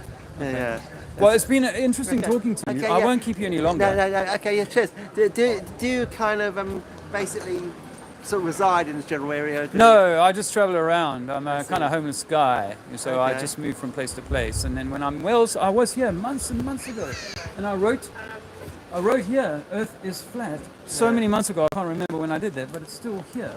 I think billboards have been stuck over it. So. But this is some of my handiwork. Oh, I see. But I'm going to be in the area for 2 weeks, so I'll be back in Wales in due course. Going to Glastonbury, actually. And I'm going to Glastonbury probably later today or tomorrow. If you write this out there, you'll get lots of people interested. Well, Glasgow, you know the guys who sit in the Glasgow High Street and drink all day, they don't like this. Those ones have been cleared away off the street. Because I'll tell you the reason why. Because there's been, of recent times, when I say recent times, within perhaps like 2 months, I suppose, there are 2 stabbings, and now the police have actually have got active. So it's not. I think you'll find that on the actual high street, it's quieter now. I've noticed, and so if you put things up there, and you're more likely to get some people who. I'll get some interesting conversation, but it's not as woke, not as like. I mean, did you walk down Glastonbury High Street during the lockdowns? At all? I mean, I was like, come on, this is Glastonbury. What are you guys doing? Falling in line with the government? I do agree with what you're saying. In fact, actually, yes, I just went as per normal. I didn't sort of. The shops were putting like the screens. The bakery had that like plastic screen. You couldn't get into the shop. It was like, it's like, come on, you guys are buying this? Yes, I know. I totally agree. I was an anti-COVIDist activist. Probably say about 4 or 5 in Glastonbury, and I was one of the main ones. Okay. And I put out, I can't remember the number now, about 12 or 1,600 leaflets through the doors. Well done. And handing out leaflets in the street and so forth. So I think I had the right to call myself an anti-COVIDist activist at that time. I lost my bigger YouTube channel because I was talking too much about it in 2021, 22. Right. And I was in South Africa for a year of it, and I had a black policeman force me off the beach because I wasn't wearing a mask. Force me off the beach. Yes. I mean, really, so we lost our minds. We saw who was really a social conformist. Do you know Lisa Chennery? I do know her. Oh, she's a friend of mine. I'll see her today or tomorrow. Oh yeah, I've been to her house in the past. I know her. Yeah, you know her.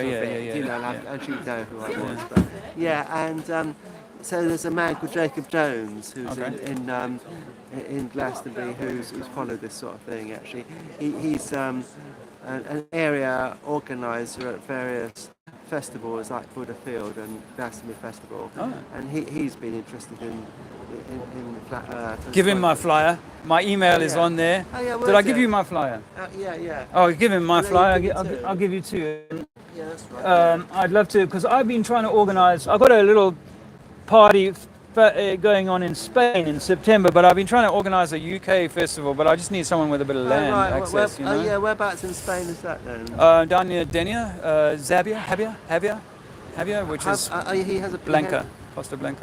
He has a place in Spain, in the mountains of southern Spain. Really? And well, there's some place which is a bit sort of so-called hippie. What's this town called? I think it's kind of quite well known right down in southern Spain. Oh,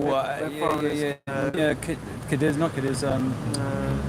I know what you mean, but I know what you mean. I've never been there, but so he's not too far from there. Right. And he's got this little place up in the mountains, and it must be quite far down in Spain, really at the bottom. Right. So, when in September is that then? 21st of September with the solstice. Yeah, maybe he might.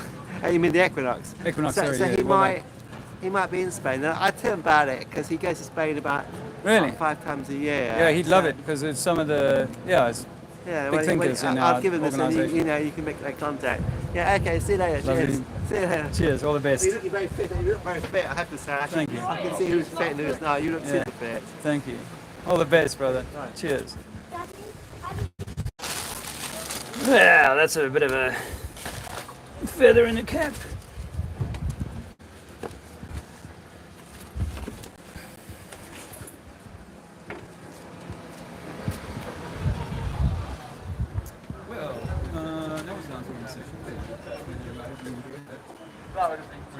I am going to say. I'm going to get you guys out. Oh, that's to quite stay.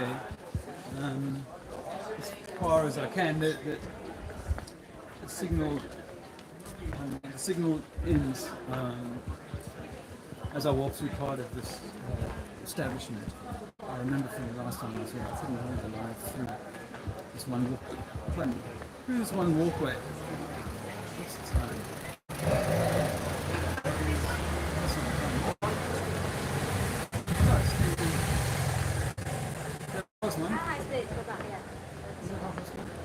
I think it will fit me like that.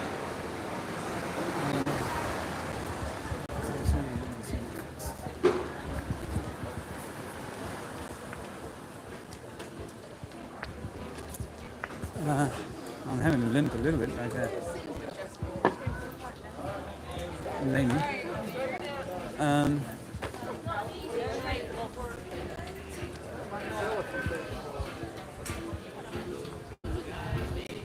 So this is Wales, the smallest city,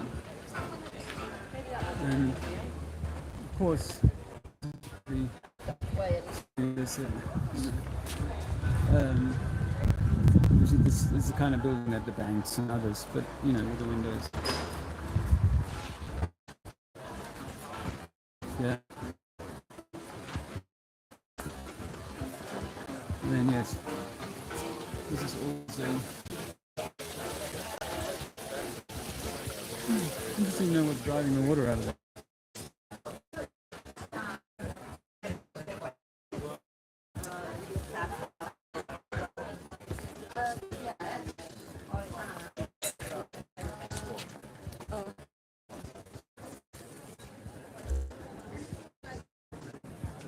Ancient. Pretty.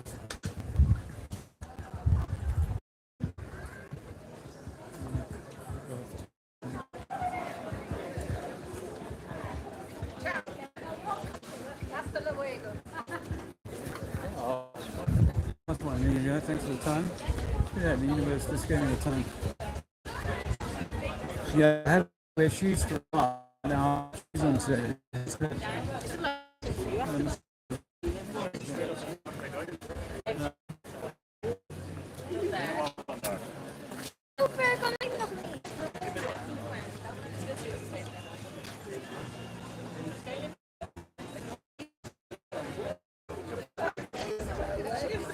Ladies long jump.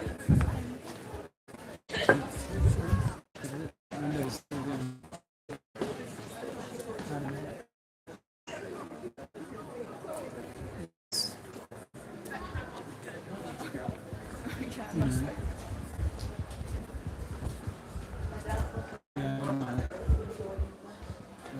Carver Life teacher.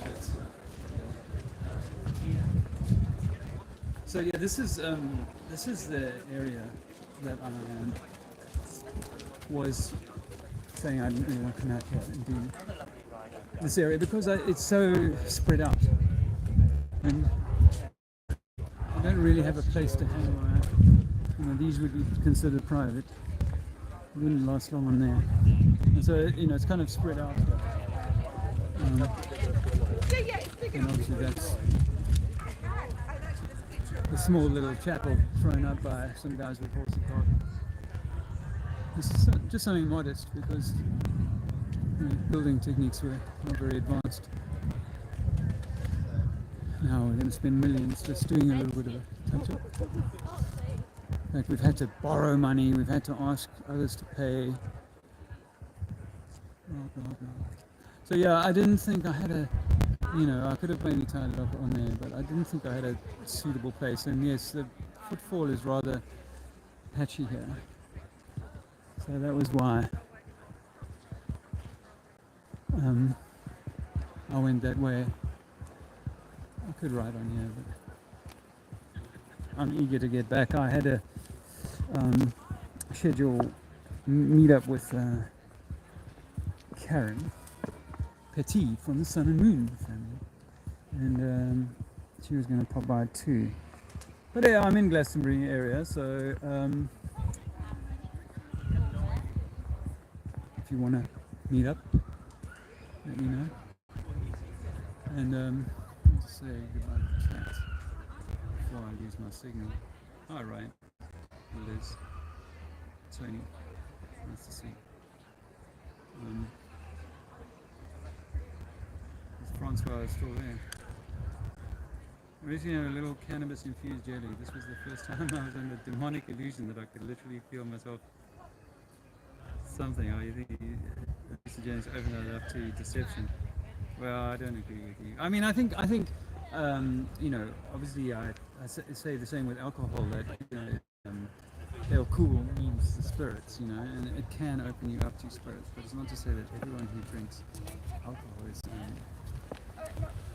is that, And I've always said, like, if there was a group of guys sitting over there in the park smoking some doobies, and there was a group over there with some of the wife beater alcohol, then I would definitely want to wander past the doobie smokers, because the leery, loud and raucous alcohols, much fun as that is, sometimes it's not.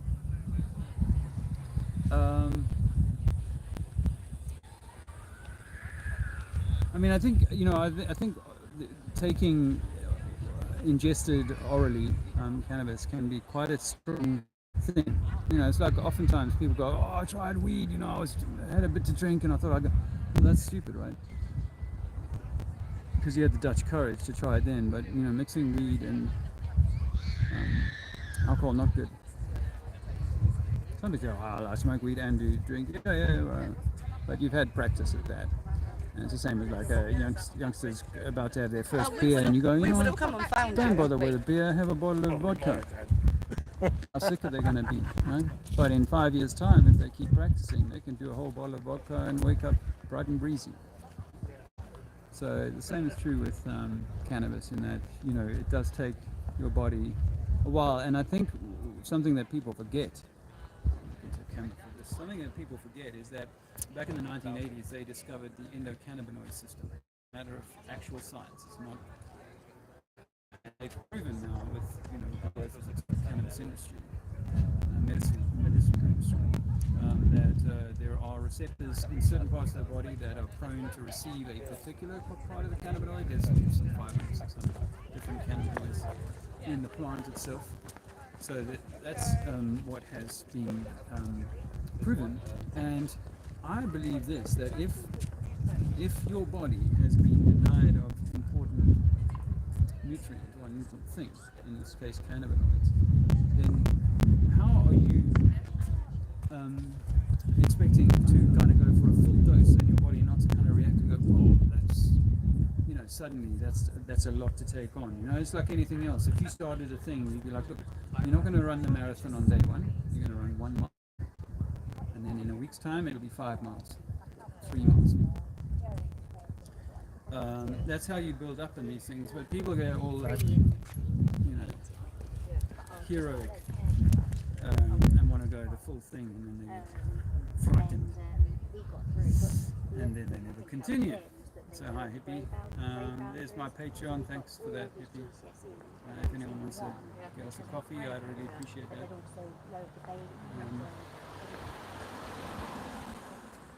And coffee's getting expensive actually. I wouldn't buy a shop these days. We may have bought one in the last 6 months, but I can't even think when that would have been. But coffee itself, just buying the grounds, is becoming so expensive. Anyway, this area here, this guy here, to the left, is the oldest residential street. I know, I was like, the oldest residential street in Europe. And there's older buildings around, but as a residential street or a constantly inhabited, I think is how it's been constantly inhabited for that long, and that's only 400 years. 400 years. Now, why aren't there places that have got like a 600-year story and a 700-year story? You know, I mean, remember, this is 700 or 800 years old. So don't tell me these people couldn't keep a diary. I'm fairly sure that we've only had 400 or 500 years, possibly less in some areas since the last reset. Anyway,